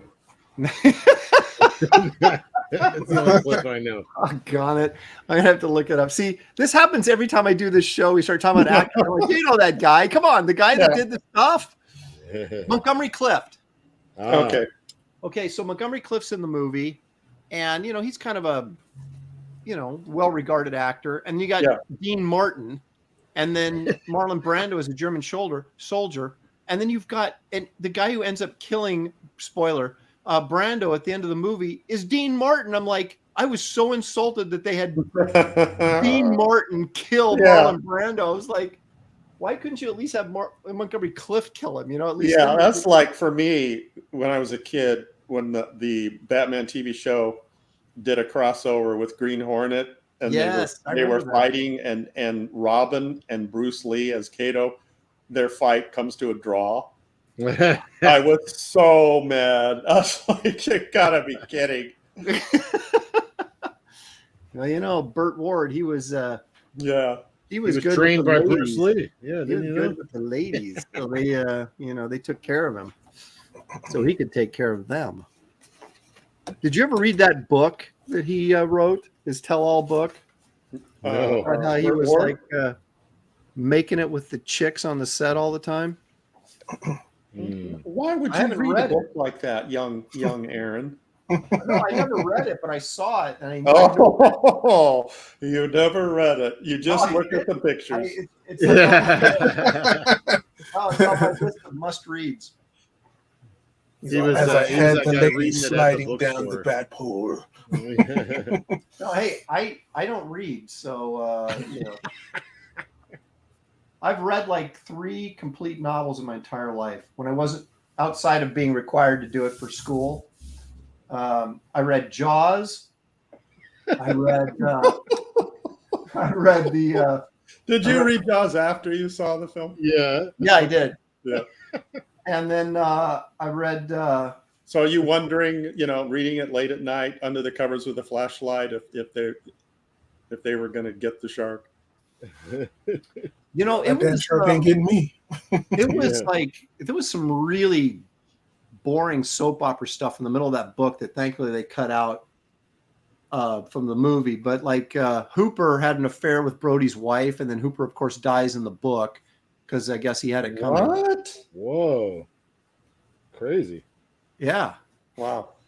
And the interesting thing is that, oh my gosh, Brody's relationship with his wife. I read I got into a discussion with Billy Tucci about the end of the book, and he was saying, yeah, Brody shot Hooper in the book. And I'm like, you're out of your mind. He did not. And so then I went back and read the ending, right? And he did shoot Hooper, but he was already dead. He was in the jaws of the shark, and the shark was coming out of the water, and Brody was like trying to shoot the shark, and he hit Hooper right in the neck, but he was already dead. So he didn't kill him. Okay. But So he was talking about Hooper. He was talking about Hooper then, you son of a, what. Jimmy Owens, thank you for the 250. Hey, Aaron, hope Shelley's doing okay. Hi, Graybeard'S. Yeah, she's she's doing all right. She's snoozing right now. Yeah, she's still recovering from hand surgery. So, and it's like they like remove a bone from your thumb. It's like an arthritic thing. And it hurts, I guess, like crazy for like 4 months. And then it finally starts feeling better. So she's dealing with the pain from that. And then she hurt her back doing something yesterday. So she's got ice bags all over. But anyway, back to Jaws. So, so I'm reading the book, right? Just like the last 30 pages again, because I wanted to find this information out that I was talking to Billy about. And so after Hooper dies, right, he gets munched in the cage. They go back in the book. They go back to shore. And I'm like, what a stupid decision. I go, they just killed all the suspense that they had built up. They're battling the shark. Hooper's dead. Let's go back in and have dinner. And so he goes back in and tells his wife that, Hooper's dead. And of course, she's upset because she's been having an affair with Hooper. But her and Brody don't get along at all. They're like fighting the whole time. And he can't wait to go back out and, fight the shark, get away from his wife. And so then him and Quint go back out the next morning and get the shark, and then Quint dies and Brody survives in the end. And you're like, this book is horrible. Compared to the movie, it's just like, it's terrible. You'd rather fight a giant great white than be with your wife. Yeah. She was a real, piece of biatch, as they say in this book. So, anyway. Language. Okay, so anyway, so I read Jaws. I read a book called The Frankenstein Diaries, which I've heard of that. So actually, let me go pull it off the shelf if I can find it, because it's like the cover. It's supposedly like the diary of Victor Frankenstein, and they make this whole thing about, these are authentic, and the venerable such and such found these documents, and we're publishing them here for the first time, and it's just awesome. And so there's like all these field guide sketches in there, if you will, like the doctor drawing the monster and different experiments he had to do on animals before. Here it is right here. I highly recommend this. Great cover. Yeah, and so there's like drawings in there of like him like you know, his dissection work and some of his lab stuff. Like, you know, it's really cool. And it's all like all the pages are made to look brown and stuff, like they're super old.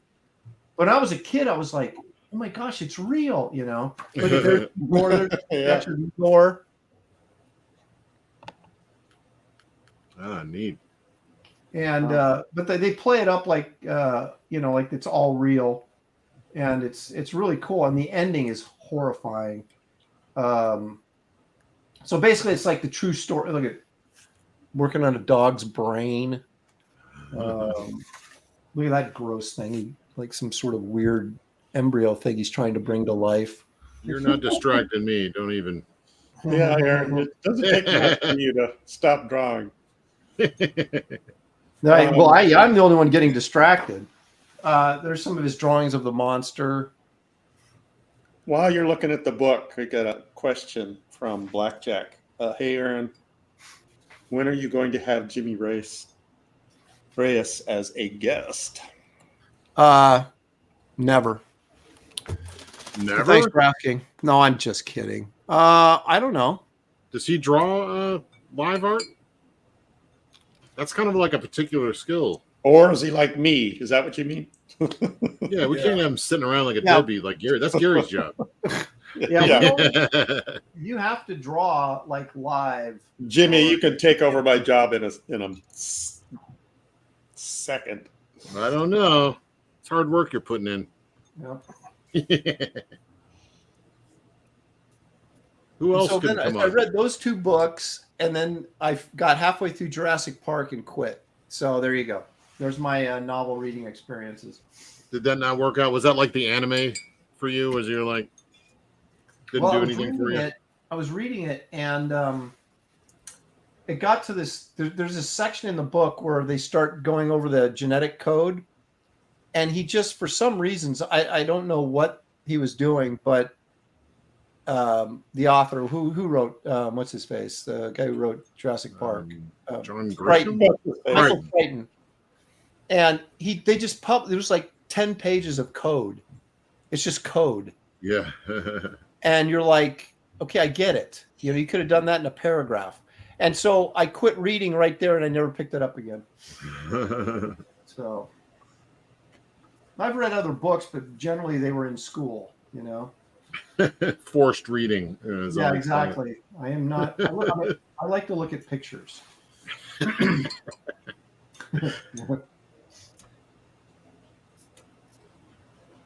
I read a few books. I became obsessed with reading like classic sci-fi that nobody read. Mm-hmm. You know, like everybody wants you to read the classics. You know, and I wanted to read all the garbage and stuff like that. Right. You know, I had no interest in any of that really. But when I picked up a book called The Robot Brains, and I loved it. You know, I like all the the stuff that they would make drive-in movies about. Those were my favorite. They saved Hitler's brain, you know, stuff like that. Yeah. You know, I read books like 4 from Planet 5, you know, and things like that. So I love that. There was a great one, which is funny, is a lot of these guys who I had no idea, but I started researching the writers, and then it turns out that most of them ended up writing Star Trek episodes like back in the day. Like he's a what? Well, Aaron comes alive. Yeah, Eando Binder is a big one. And it's actually 2 guys, I found out. It's E and O Binder. It's 2 brothers that wrote cheesy sci-fi, and I think they worked on Star Trek at one point. There was let's see who else. I read this book called I think this is by E and O Binder. What was it called? What was it? It was Lords of Creation. That's what it was. And it's about this guy that was like when cryogenics was big, you know, in the 70s. This kind of like sparked this whole thing where he was being put into this cryogenic chamber, and then came out like way in the future, but like so far in the future, like he comes out and everything is like it looks like this, 16th century or something. They have like horse and wagons, and everybody's a farmer, and they had warred themselves out into back into like a basic thing. That actually sounds kind of appealing. Oh, it's a great book. It's just yeah, and that's the thing is I started reading all these books, and they all had the same theme. And I know that must have been like a real fear in those times, during the Cold War, I'm sure, and during like in the 70s when people started getting concerned about the environment more and things like that. But it's like they all had the same conclusion that we were going to like technology was going to destroy us, and then we'd all be back farming. Well, I don't think that's not necessarily true or false. I mean, that's could have been a warning from our subconscious, Yeah. All these I stories. actually, when I used to read a lot of science fiction, like when I was, in school. Not that I had to read it, but I mean, I kind of was joking a little bit that I only read stuff I had to. But like, I read several half books. Yeah, no. I read David Gerald was a sci-fi writer and used to write a lot of cool sort of, why isn't this a movie kind of book, Yeah. Like there was one, was it Death Beast or Death Hunt or something like that, where they went back in time, like on safari to hunt like dinosaurs. Ooh, see, that's my kind of book. I like that. Exactly. Yeah, I mean, I tried to read like Lord of the Rings, didn't take. I tried to read The Lion, the Witch, and the Wardrobe, and I actually did read that. I had no idea what was happening in that book. They went through a closet and like, what happened? Yeah. Like I did not understand it at all. And they became warriors.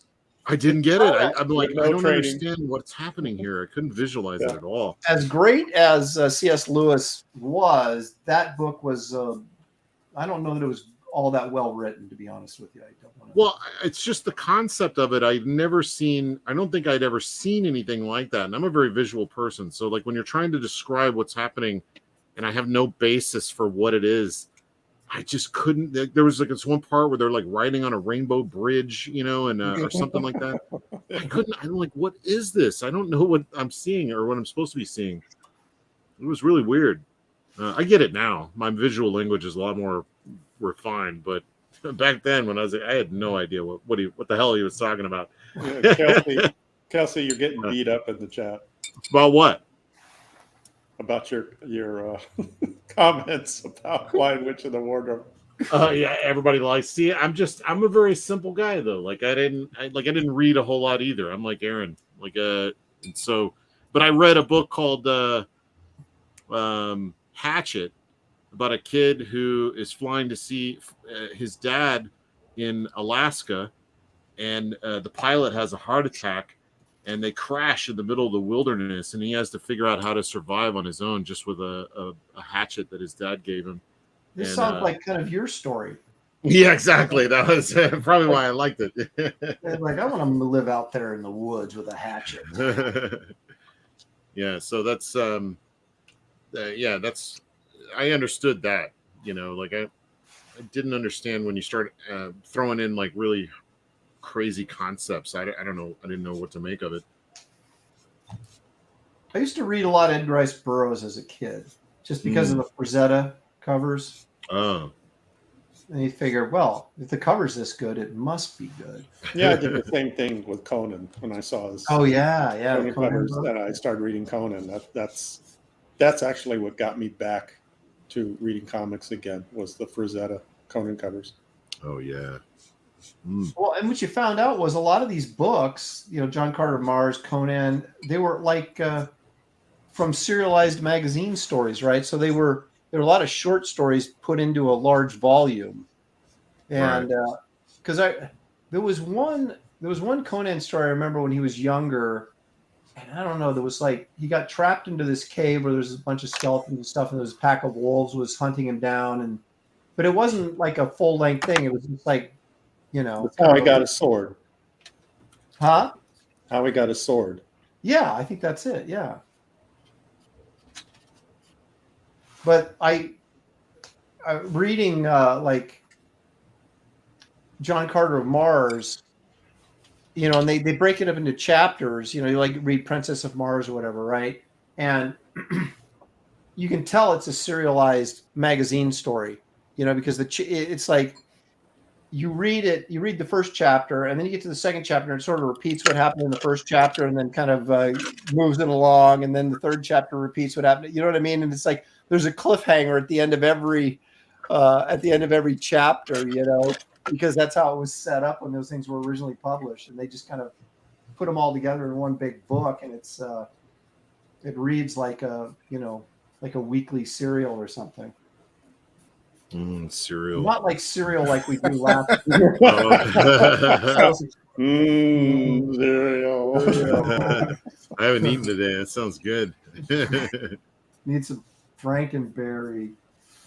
Yeah, I was supposed to go eat with my mom for her birthday and go eat Mexican food or something like that. But everybody woke up late. She woke up late.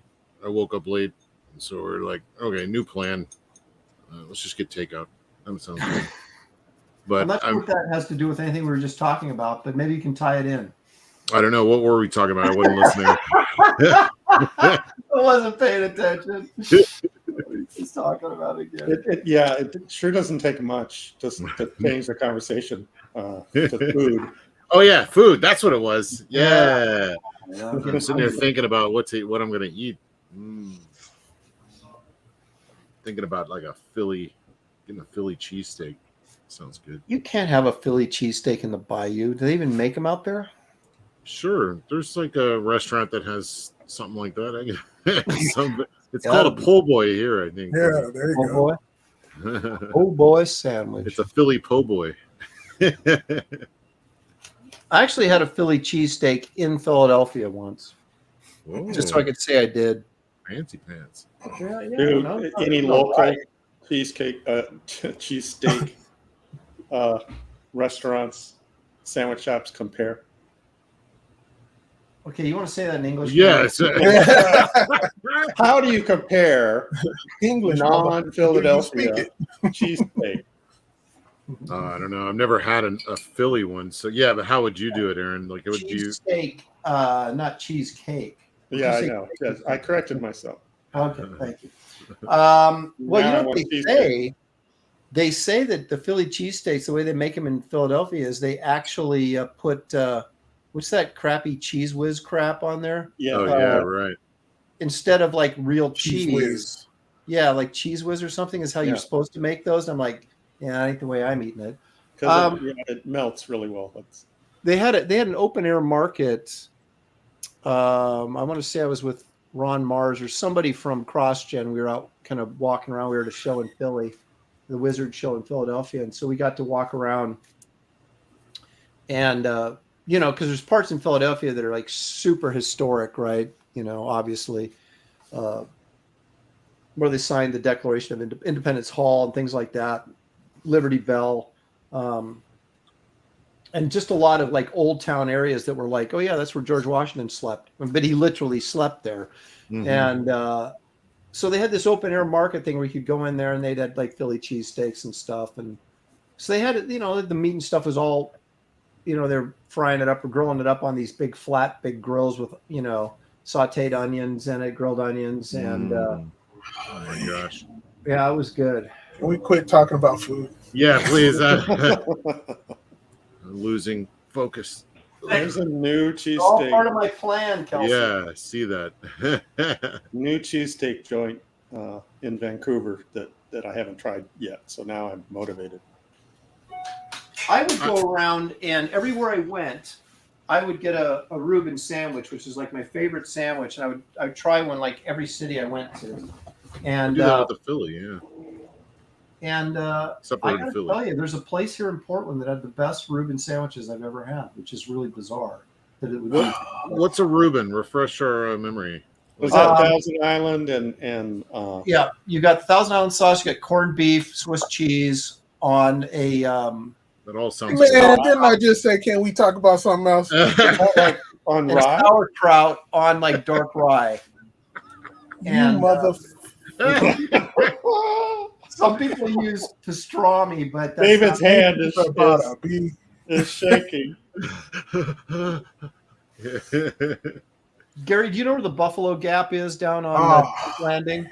Here we go. Yes. That they have the best Reubens. Motherfucker. Man. What are we going to talk about? You remember that movie that they ate those Phillies in? That was so good. Have you guys ever been to Katz Deli in New York? No. What's that famous, I got food poisoning from Carnegie Deli. You went where? In I New said York? I got food poisoning from Carnegie Deli. Well, don't go there again. Well, Katz, they don't take. The last time I was there, they didn't take like cards. You had to pay cash. And I got up there, and they're like, "It's cash only." I'm like, "What?" And so I had to go. It is New York, after all. Yeah, and so I had to go get a bank machine and pay the guys. So, Yeah, New York always had this reputation of being, this hip city and all this stuff, but they're so backward. Yeah. In the times and a lot of things. I lived there for about 6 years when I was trying to break into comics, and I mean, it's like banks wouldn't take travelers' checks and stuff like that. Which then makes you just want to go eat more, right, David? It's kind of. Yeah, I was fascinated by the trash situation. I have like all my travel photos were of like stacks of trash and people in little holes in the ground dealing with trash, and whole buildings where the wall is like there's a giant door that's like 3 stories tall and it's open, and the entire inside of the building is empty except for a giant pile of trash.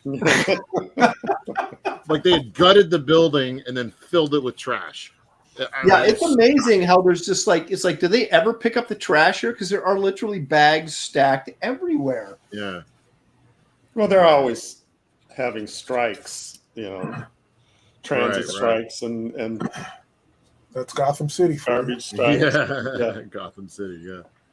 Well, the thing, you go in the summertime and just the whole city smells like piss because all the pee from smell from the subways comes up through the grates, and it's just gross. In the wintertime, it's okay, but It reminds me of Seattle. Only it's wintertime piss smells better. Always smells. You can't smell it because it's not steaming up through the.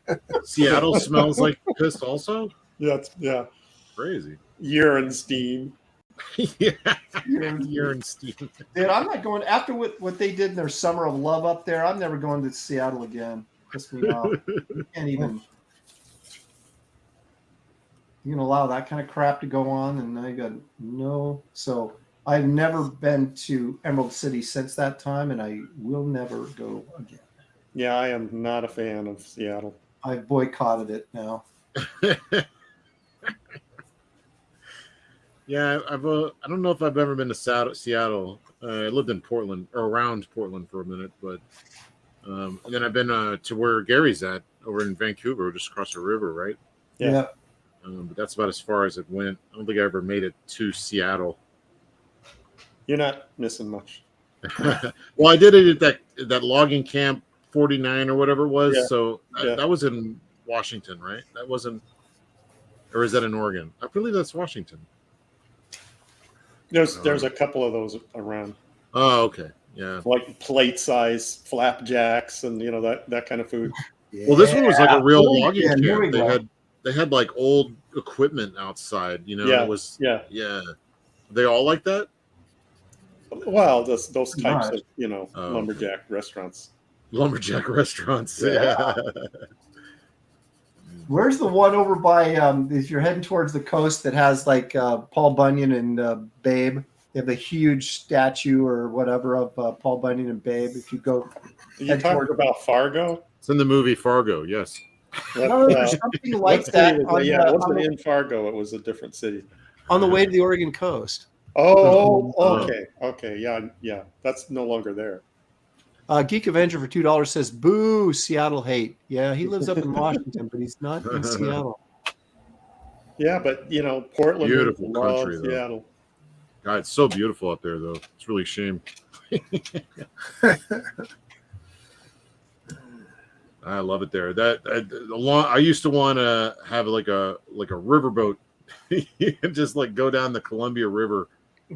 And then when I found out that all their houseboats were literal houses, and not like they have here in the South where it's like a houseboat. I'm like, well, you can't like drive your boat down the river and live. Yeah. Oh, Toe Ilfer says what he remembers about Seattle is a dump. A pizza full of Asian couples ballroom dancing. Oh, I'm sorry.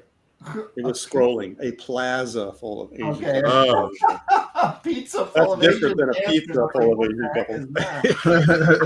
I want anchovies and Asian couples. Yeah. Get Rainey Angela Curry says that she's in Seattle. Yeah. Who? Who? Gary? Angela is in Seattle. Oh.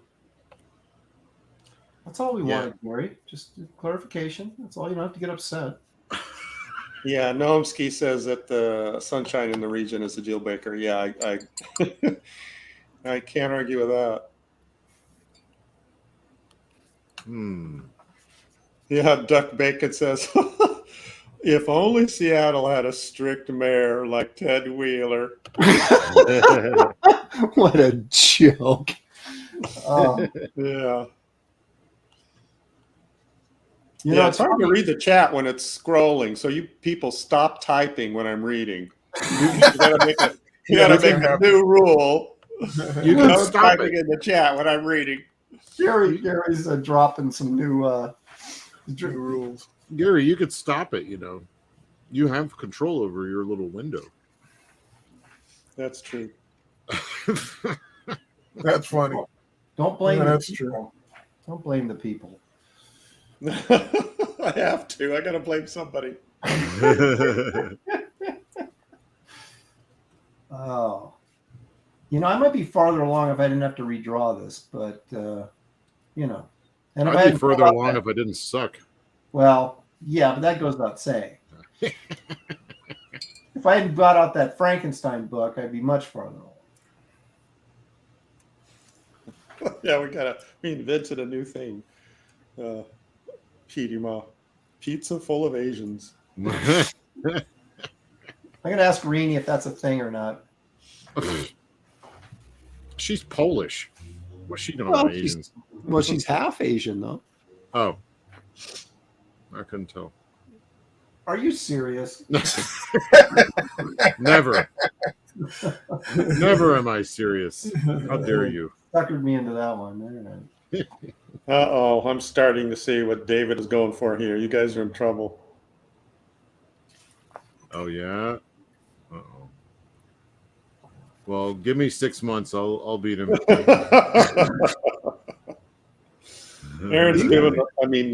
David's doing the layers thing. Oh. You guys are, man, doing all this color stuff, and I'm like, You're noodling away. I'm noodling away with my inks Hmm. and my Zig calligraphy pen.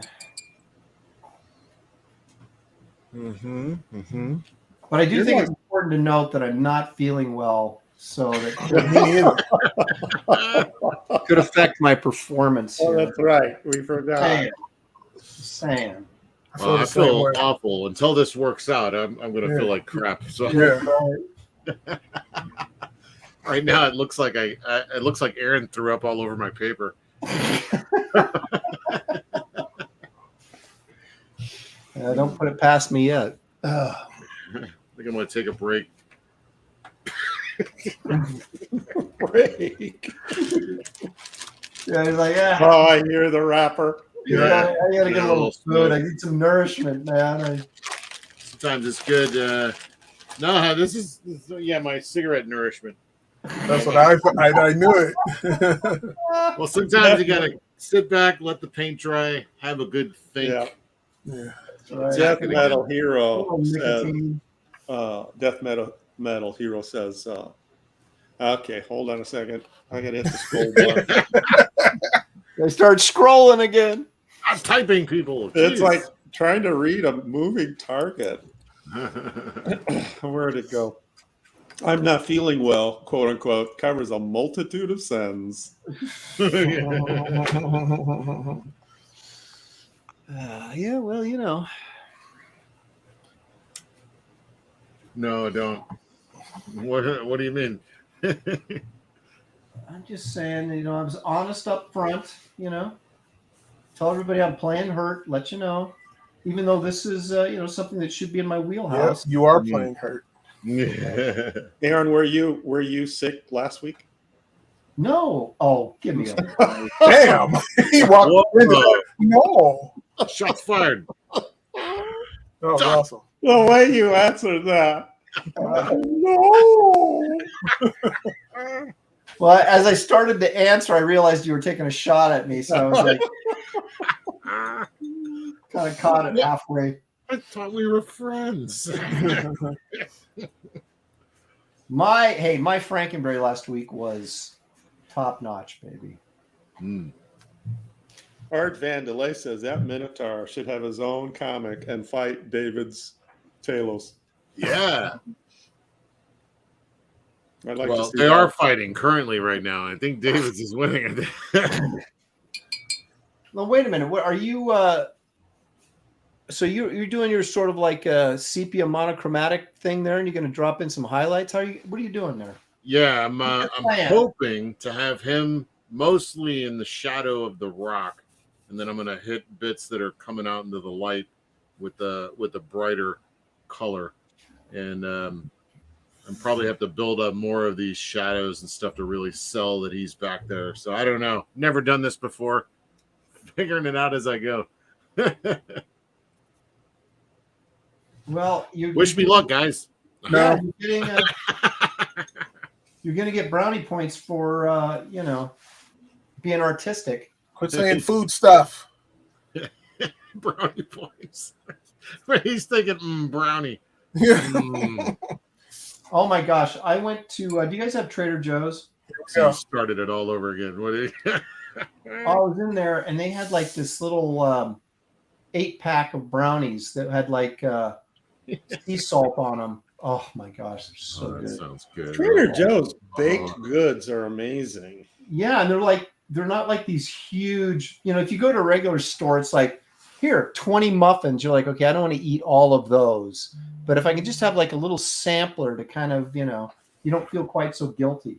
Yeah, they have these little strawberry. Gary, I could understand Aaron doing this with you at Two Brutus. What were you saying, David? I said I could understand Aaron doing this to me, but at Two Brutus. Okay, all right. No more food talk. Any food talk in the chat, I will not read. Food. Say that reminds me. Oh, Yeah, man. I'm going to keep it going, brother. I'm going to keep it going. Let's talk about. Let's talk politics. Let's talk about dollar store art supplies. Really? Hey, yeah, my favorite. Politics. Yeah, that Joe Biden is such a hot dog. I'm like, what? Oh, hot dog. Hot dog with mustard on it and some onions. And, now I want some ice cream. Golly. Man, thank God we're not drawing food mascots today. Oh my God. No. Right? Maybe next week we should just draw food. Yeah. Maybe we can just sit and eat. Let's just sit and eat. Yeah. We'll eat and Talk talk about memorable meals. Yeah. The AMSR show. Yeah. Kelsey, you're putting a lot of layers of wet on that paper. What kind of paper you are. is it? It's paper. Yeah, Is it's it a little watercolor copy paper. No. Oh, Aaron. No, I thought you meant me. Some old No, I scrap did. of paper I found in the trash, you know. Like, hey, that's perfectly good. What's it doing in the trash? I can paint a minotaur on that. Who were you talking to? Were you talking to me? Were you asking me about the paper? I don't know. Yes. Or Aaron? No, he's Aaron's not talking to you. I'm just I'm Are just you cracking painting? wise. No, just all the layers of wet you're putting on that paper, and it just- seems to be holding up. Plain old smooth Bristol, and it's not meant for this at all.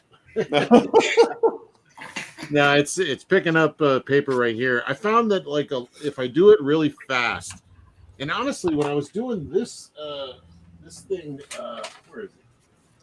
Oh, I don't know. Whatever that shank piece was, or I was just doing straight watercolor. That was I was really surprised. I don't know what the hell happened to it, but I was really surprised at how I was doing it all wet on wet. So I was just slopping the water on. I was using this thing. I'd never used one of these before, and I filled it up with water, and then I, grab a little paint and then put some down, and I don't know. I was amazed that if you let it dry, it held up fine. But if you sit there and kind of work it in, the paper will pick up. So it's all in kind of how you approach it, I suppose. I think the bigger point to take away from this is Kelsey's the only guy who can lose artwork without moving. Yeah, right. It's everywhere. You can't see it within your perimeter. It's gone. I honestly don't know what happened to it. Oh, here it is. Okay. You just showed it, and you're like, oh, I don't know where it is. This one. Yeah, I mean, this held up great. All the paint is just sitting right on top, so it's not like it dug in or anything. But I find that the reason why I end up ruining this paper is because of trying to erase things that I did or paint over it or fix things, and it just keeps working this one area of paper until it starts picking up. That's not good. Well, if it makes you feel better, you're not the only one. Good. Yeah, it does make me feel better. That's why I need to get some harder paper so that when I doing something for real, something I want to last, I do need to get some better paper. I'm telling you, this Blick watercolor pad that I bought, that's 11 by 15, is really nice paper. Yeah, it's not that expensive because it's that Blick brand name, Oh, okay. Yeah, I might have to try some of that. Everybody's been giving me some great recommendations, so I'll have to... You just won't listen. No, exactly. Yeah, I'm like, can I find that at the dollar store? No, whatever. Blick and Giordano should have teamed up for a studio. Here we go. Uh-huh. You know, one of the great things about having a studio, though, is we used to go out to lunch every day. I remember it only being once a week on Wednesdays. Was it? Yeah, that was the day. To me, it seemed like every day, but that's true. Let's make sure Gary's not here so we could go every day.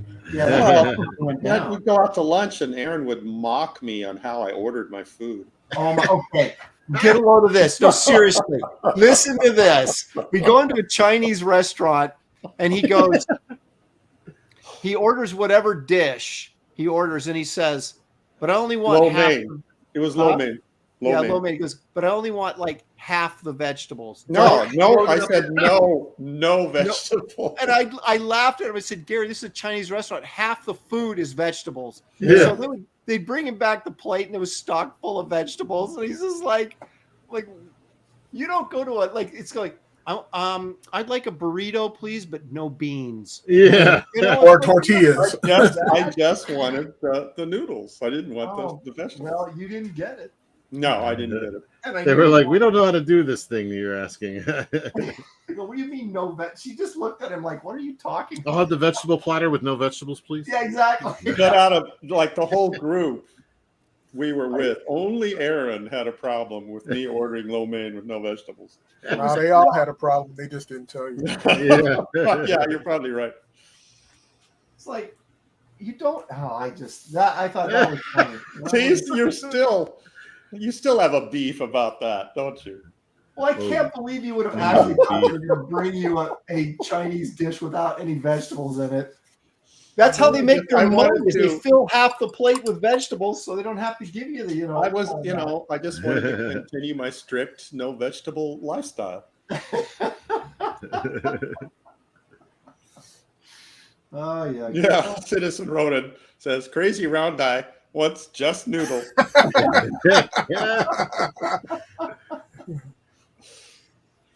Actually, one of my former students, his family owned that restaurant we went to, House of Really? Louis in Portland.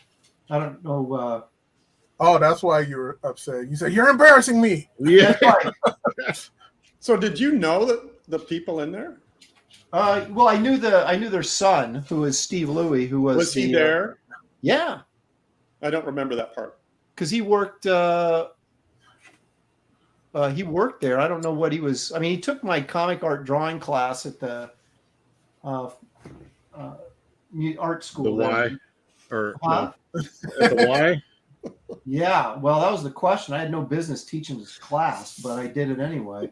Henry Jeremick says, "Give me a glass of H2O and don't water it down."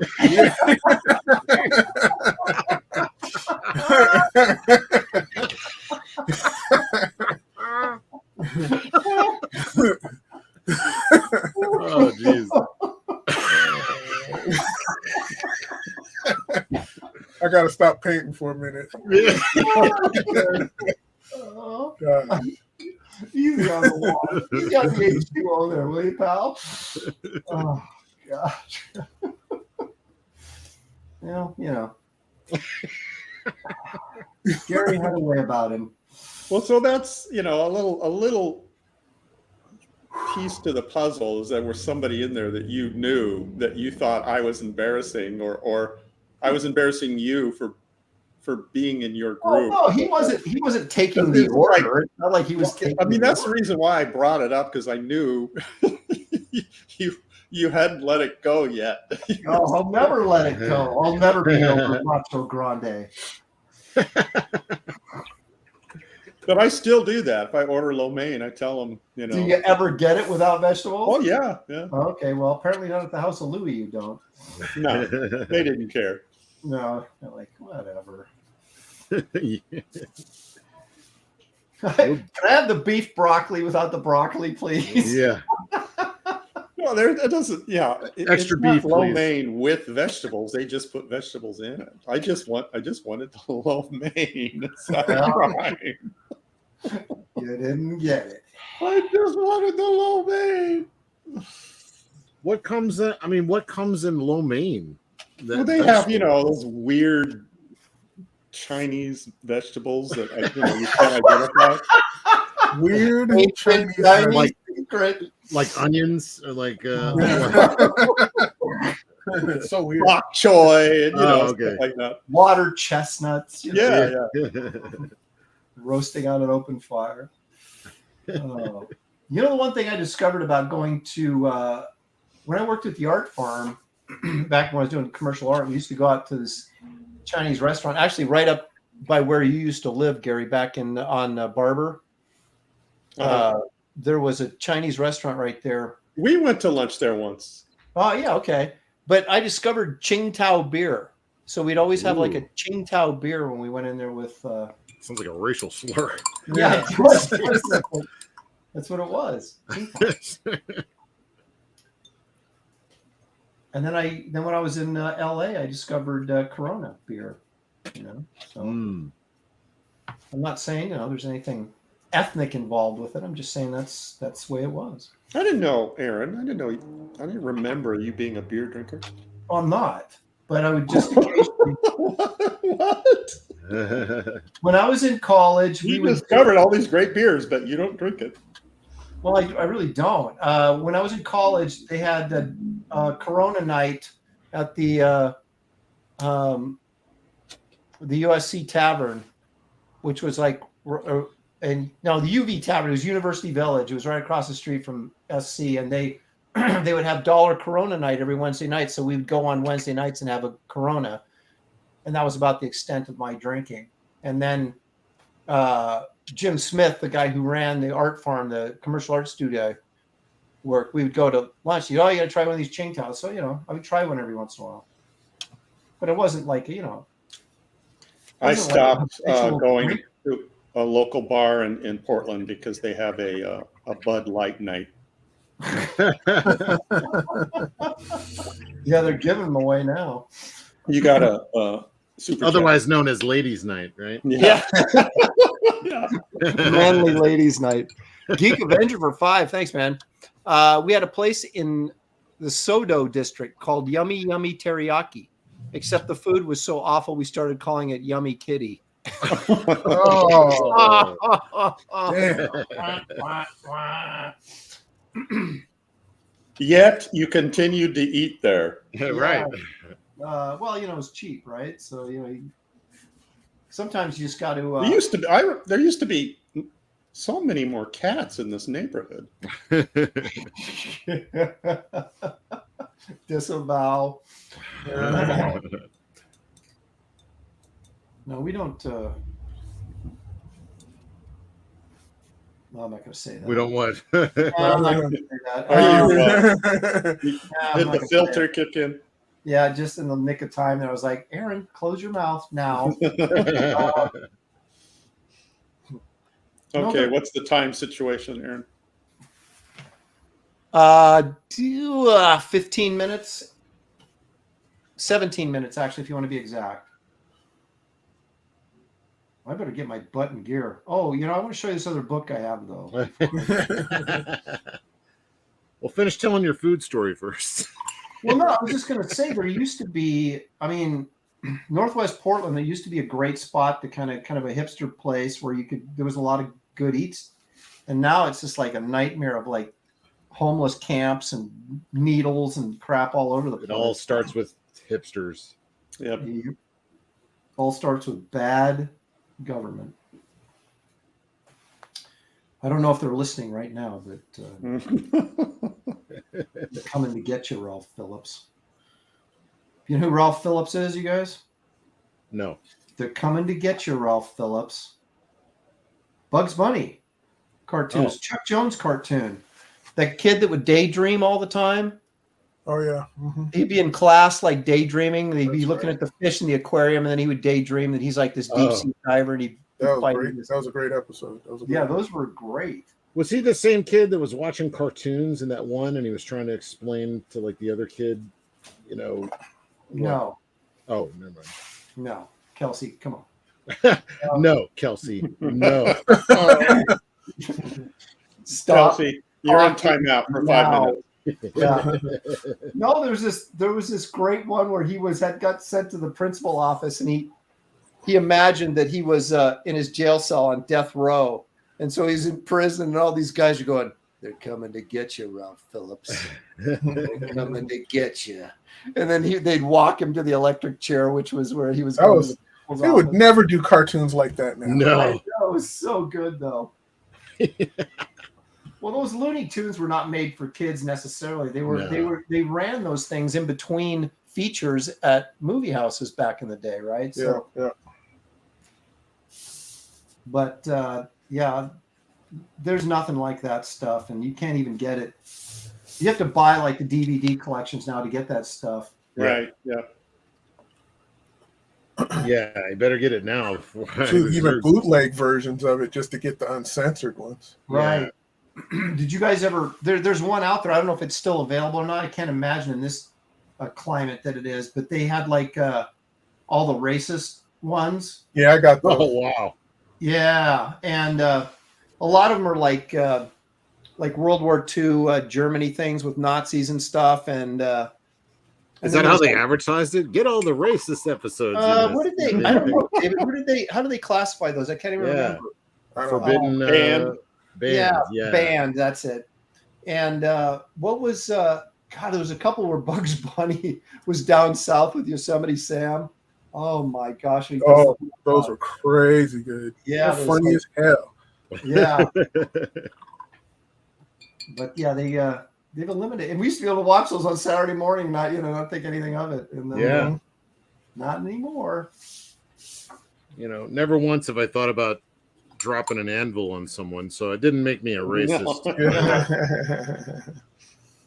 Well, that's what they did. They started even when I was a kid. They started censoring the violence out of them, right? So they would just cut it out, and so the cartoon would be running along, and Yosemite Sam was about to be blown up, and then he wasn't, and then the scene would keep going with just that thing cut out of it, and you're like, what just happened there? So it was. We were like, why are they cutting out all the violence and ruining these cartoons? And we, we were so mad we just go burn the neighborhood down. Stop taking the violence on my cartoon. Take that. Cartoon lives matter. Well, that's about all it would take these days to get like a bunch of these losers to riot. Yeah. Because they all are sitting home watching TV and video games because they don't have jobs.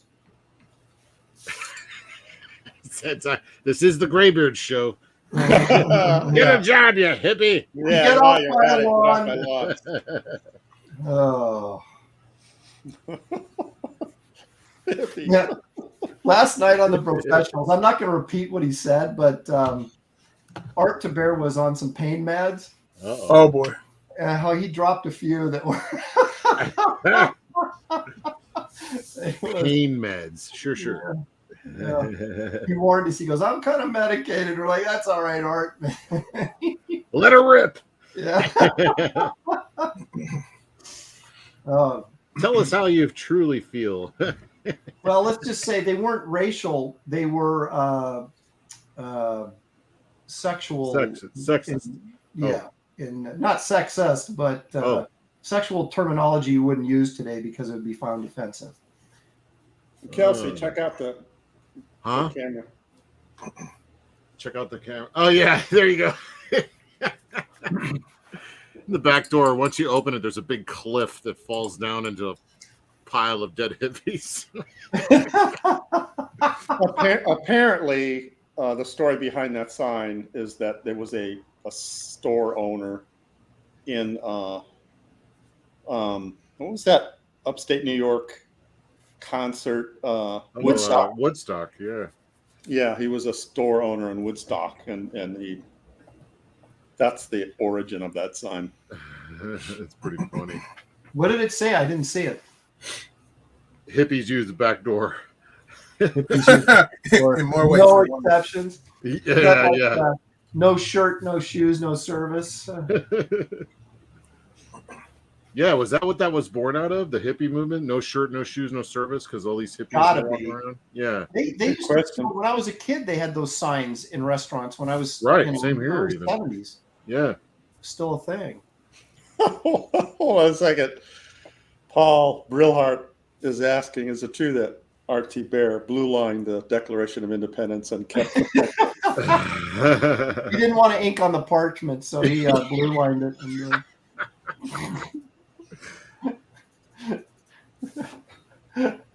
he's very proud that he didn't use any whiteout on that. Yeah.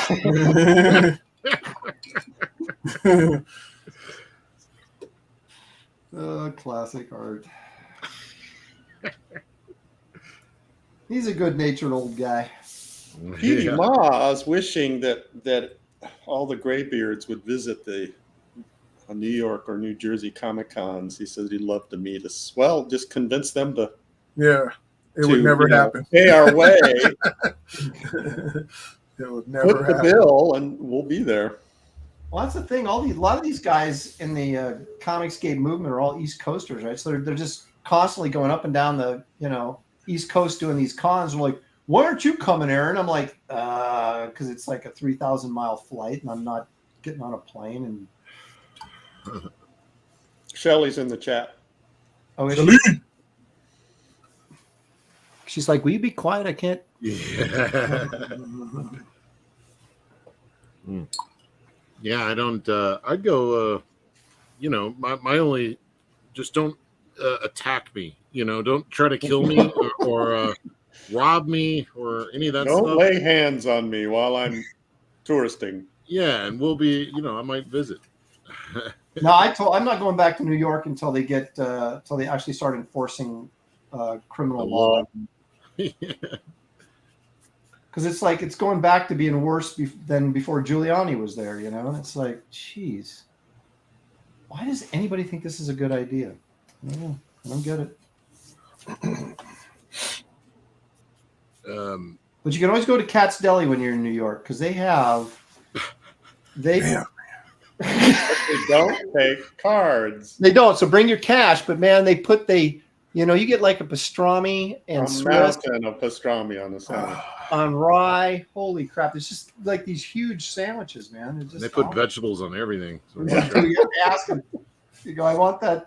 Can I get that pastrami and rye, but no I vegetables? don't like you guys anymore. No Well, more. David, you only have about 10 minutes. I mean, you actually liked me? Oh, cool. Thank Yeah, it's like I didn't even think he ever liked me. I would have adjusted my behavior sooner if you knew you actually liked me. Doggone it. I wanted to get farther along in this than I'm going to get. Well, how much time do we got? 8 minutes? Jeez. Well, actually, we started Fix that. we started at 1:35, so we still have clock 13 minutes, is really, if you wanna flexible. be- Oh, David, you're killing us today, man. Gosh darn it. Piss me off. Did I say that out loud? Yes, you did. It's too late to take it back. Yeah, someone's going to clip that. I'm done.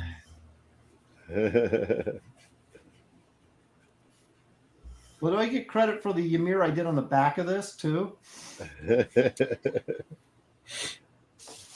I'm not done. Funky legs, man. They threw me for a loop on my first attempt. Give me 6 months. Give me David's usual timeline. I'll be fine. Yeah. I may have to color this and then to kind of, and not show it till I color it and go, yeah, see what I did? And Yeah, exactly. That's the trick. That's how you do it. That's how we roll. That's how we roll here. Yeah. No, I did it on the show. Yeah, don't you remember? I got to give David credit though, man. He's like actually almost going to complete an entire painting in a show. I think this is a first. He's doing Doc Savage, Man of Bronze. Yeah, man. You get Kinda that do. It color. actually looks like bronze. I know. I'm looking all through my colors, man. I do not have the color that David's using. Well, you got to quit buying your paints at the dollar store. Whatever color good is, I don't know where it's at. I can't find it. Now, here's the thing. We've been waiting for David to produce a good piece of artwork, and he's finally done it. It's only 25 episodes in, man. David can't hear you. He's in the kitchen. He can't. I'm wasting all this good material. He can't even hear me. Oh, man. He already finished. Yeah. See, that's why he finished this, because he was motivated to eat something.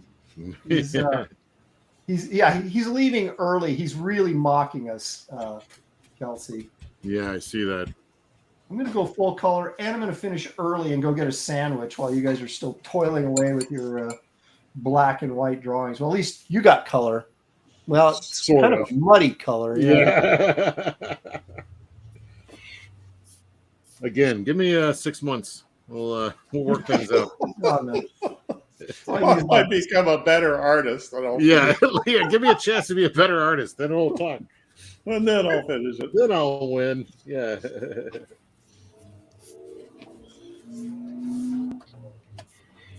I saved the tail for last, and the tail is freaking long. So it's like, I better figure out a way to.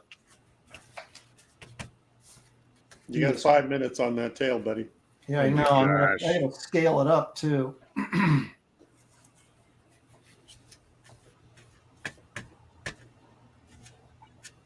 I'm hungry now. Yeah. All of our food talk. My hunger is overpowering my sickness at this point. Like I need food so I can throw it up. So the finishing touch is that David take the tape off the edges. Oh, that's right. If he doesn't take the tape off, then it's not completed. Shh. Don't tell him. Oh, that's right. I love how he just remains silent, through all of this. He's not Well, responding. he lets his, craft do his talking. Uh-huh. Well, you'd think, like I said, for the first time that he's actually finished a drawing on the show, that he would, kind of be bragging about it a little bit. That's how he's bragging. He's staying quiet. That's right. Which is the opposite of what he does when he plays basketball. Hello. Right. Is that what you call that? I have my headphones off. What were you guys saying? We were saying, what a nice guy you are. Yeah. I wish I could be more like Dave. That's what I was saying. Yeah. Like how LeBron wishes he was more like Michael Jordan. But Yeah, exactly. Hey, I'll take LeBron to Michael Jordan. That's all right. Man, LeBron. Yeah, Huh? I agree. F LeBron. That's what he's What saying. David said. Yeah, I can't. I just meant talent-wise, not even talent-wise. No, He couldn't hang with, Larry Bird. He couldn't. Larry No, Bird. Well, Larry Bird would take his butt to school every day of the week. I agree, but to say he's not talented would be, I'm saying it. An understatement. Yeah. Well, right. Feel the tape. Feel the tape. No, not yet. Please. I still have a little courage in me. Don't do it yet. A little courage. I still have hopes that I can pull this off. What time where are we at? We got like basically 7 minutes. minutes. 7 minutes. 2. We started 5 minutes late. Okay. You keep I adding need the time. time, man. I'm almost done, but not quite. Okay, Chad, how much time do we have? They want to see the finished product.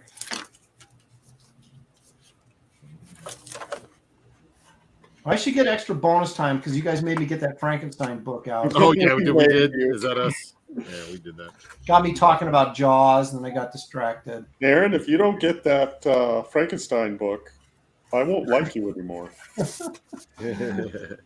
Well, all right, I'll go get it again. See how easy it is to get me off. You just have to whisper Frankenstein and you're off. Yep. Oh, I got a book about that. You guys see that Bernie Wrightson book he did? We go get that.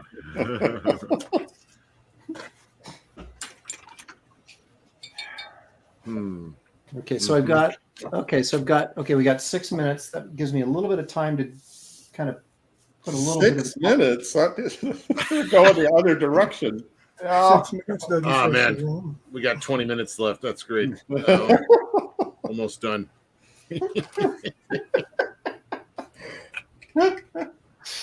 Oh man, no, it's. Let's see here. Mm-hmm.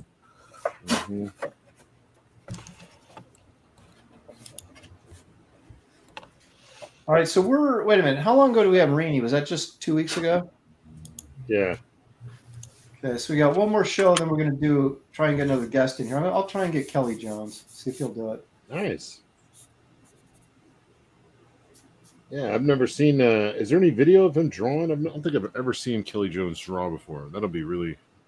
It'd be hard to work and watch him draw. I don't know if he's set up or not. That's going to be the only problem. But I will. I'll check and see if we can figure out something. All done. Shut up. Shut up! Shut up! Shut up. Wow. Quit bragging. The tape was brilliant. Even though that's what we all do when we finish. And the sword coming off the panel. You be quiet too, Gary. Yeah, Gary, shut up. You guys are. You got 2 minutes to do magic. Oh, I'm going to paint this in 30 seconds and blow you guys' mind. I noticed the Coliseum bits are much smaller in this. Well, yeah, because I want the monster to be bigger. And I want to finish today. Well, no, if I made the monster smaller and just had to draw some debris underneath his feet, I'd have been. Were you drawing a Marvel character from Spider-Man? What is this you're drawing? Yeah, just now draw Spider-Man swinging in the background. You guys, you're just jealous. Yeah, that's it.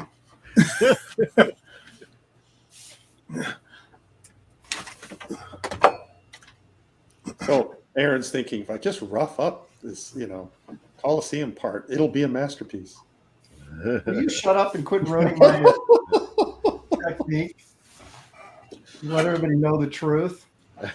You just got to put cracks and crumbles in it, and presto, you've got old ancient ruins. Wonder if I could throw some red in here somewhere. Pull this off. It's not too late. Yeah. Have him coughing up blood. Oh, he doesn't have blood on the inside. Yeah, shoosh. Make red eyes. Yeah, there you go. Draw the people right into it. Take their mind off David's piece. That'll work, right? Yeah. I'm gonna put some red at the end of my guy's sword. Little blood there, little Argonaut blood there. Yeah, I was gonna say Argonaut blood. Draw a little guy hanging off of it. Yeah, I should. Huh?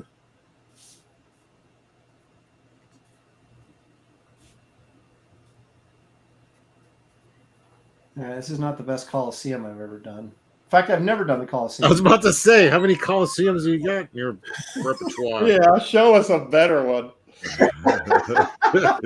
let me pull out my old Coliseum drawings. Yeah, your Coliseum sketchbook. Yeah.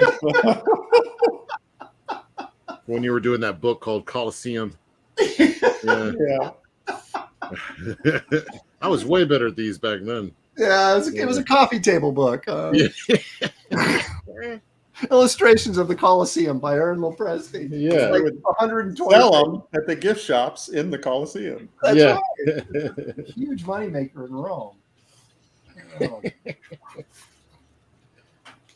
All right. Well, that's about as good as it's going to get from me today. So, Wait, we got 20 more minutes, right? got 2 minutes left. Oh, jeez. Yeah, we had 2 minutes 10 minutes ago. Hey, I'm keeping it real, man. We started at 1:35, so. All right, I'm about to throw in the towel. I think the time that this is going to require, I'm not sure I have left on this earth. So, Dude. Well, you got a meteor heading your way or something? Quick, get the red on. Get the red on before you die. Yeah. Get some red. See if that helps. You wait till I zoom in. There's magic in there somewhere. I'll have to get my longer zoom lens for it, but it's in there. Trust me.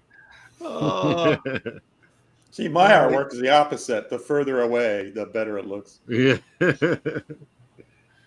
Oh, dang it. Yeah, well. Oh, well. You lose some, you lose some. Yeah. My career. Good. All I can say is thank God it's not a competition. Yeah, thankfully. Oh, my gosh. That would have been really embarrassing for us. Yeah.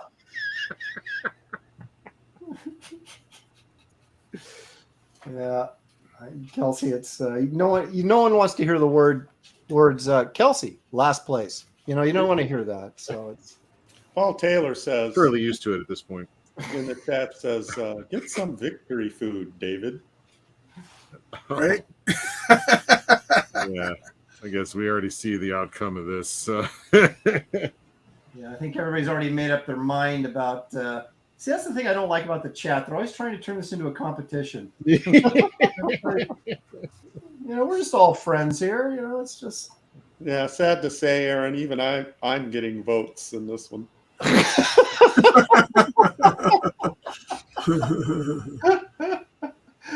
He's like, Aaron, yours is so bad. I didn't do anything. I'm outvoting you. Hey, Gary, read what Arthur Roy said at the last one.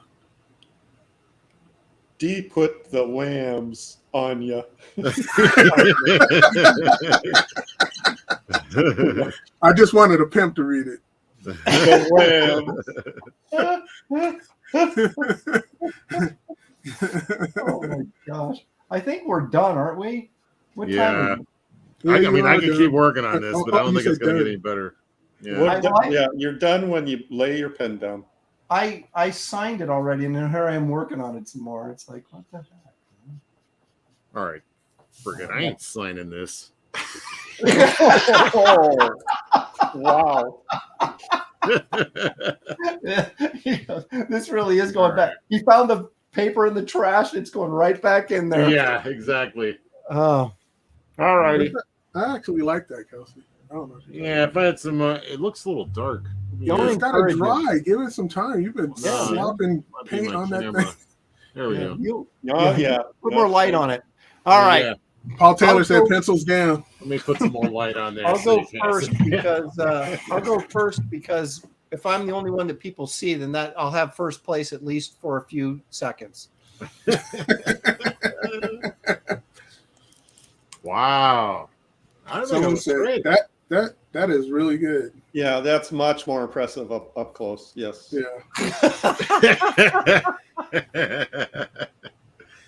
Yeah, Is very that cool. Does he have a Goya? What is that? Is it goiter? What? Yeah, A goiter. Goya. No. Goiter on his neck. On his Show it a little longer. chesticles. Keep showing it. What's that lump on his chesticle? It's like Oh, right here? yeah. Yeah. Well, he's an alien. So. Okay. You know aliens. But yeah, But it's common knowledge that aliens are covered with goiters. He's got these weird chicken legs, and it was like throwing me off on the first one here. But so I had to change. See, I was over here doing this, and I was like, those legs weren't. Yeah, so I think this is a little bit more interesting. So I like it. All right. Yeah. So as of this moment in time, if this were a gosh. competition, I would be in first place. Yeah, being the first one to show anything off. Yeah. Now let's take a look at what Kelsey's got going. Oh God, no! Quick, paint some more. Oh, check it out! I'm still in first place.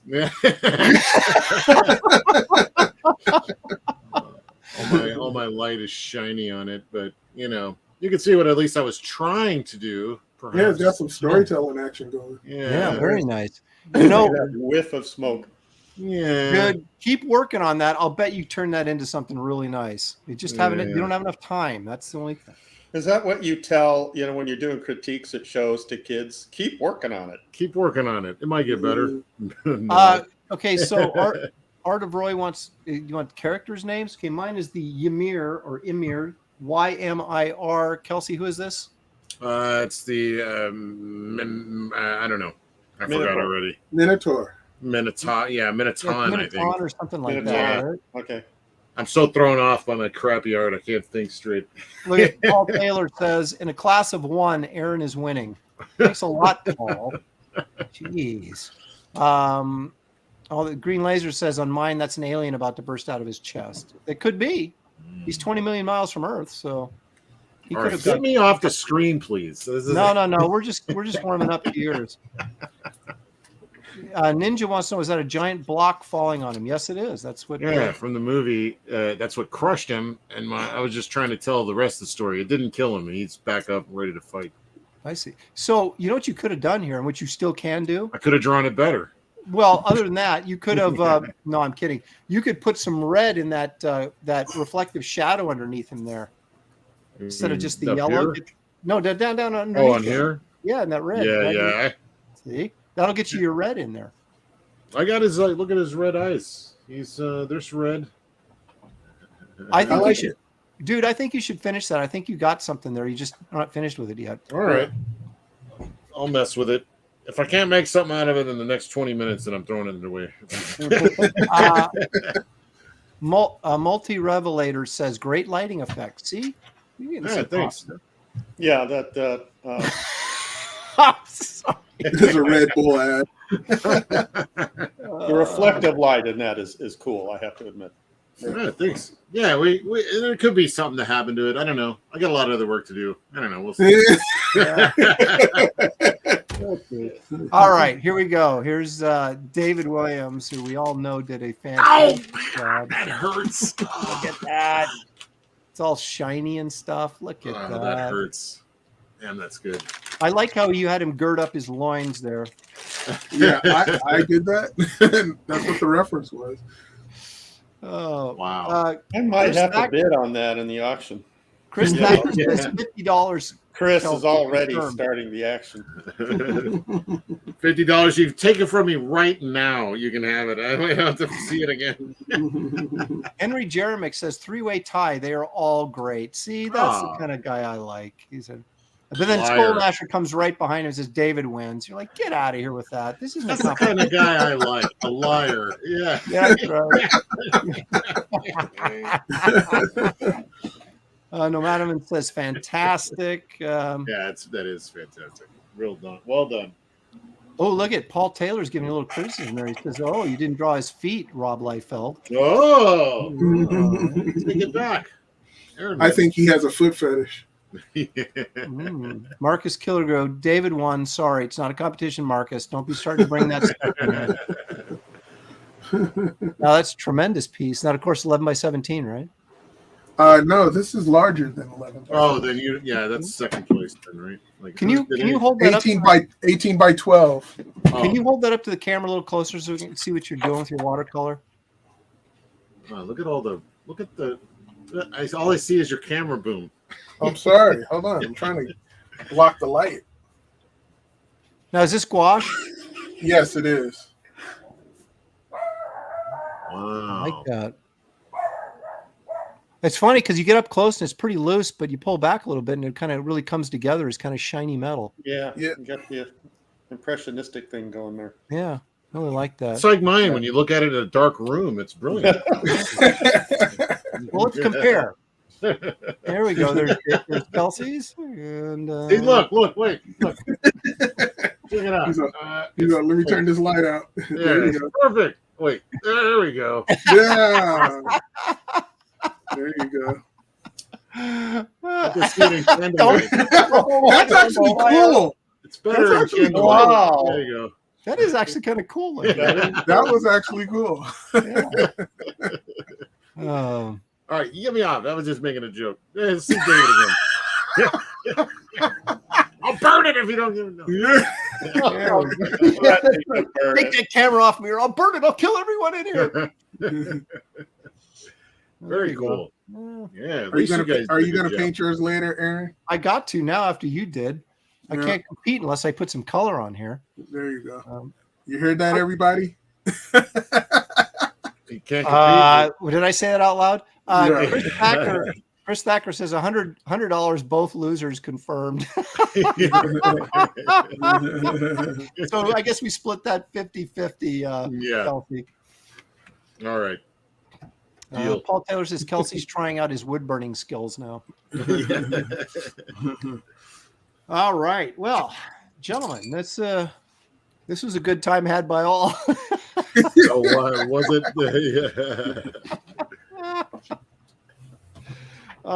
So anyway, I want to remind everybody that I have Wraith of God Blood Hunters campaign is still live. You saw a page actually from one of the backup stories. There it is again, featuring our elephant guy called Trunk. Little origin stuff going on there, and so that campaign is still live on Indiegogo. The link is in the description of this video. If you would like to back Bass Reeves West of Heck.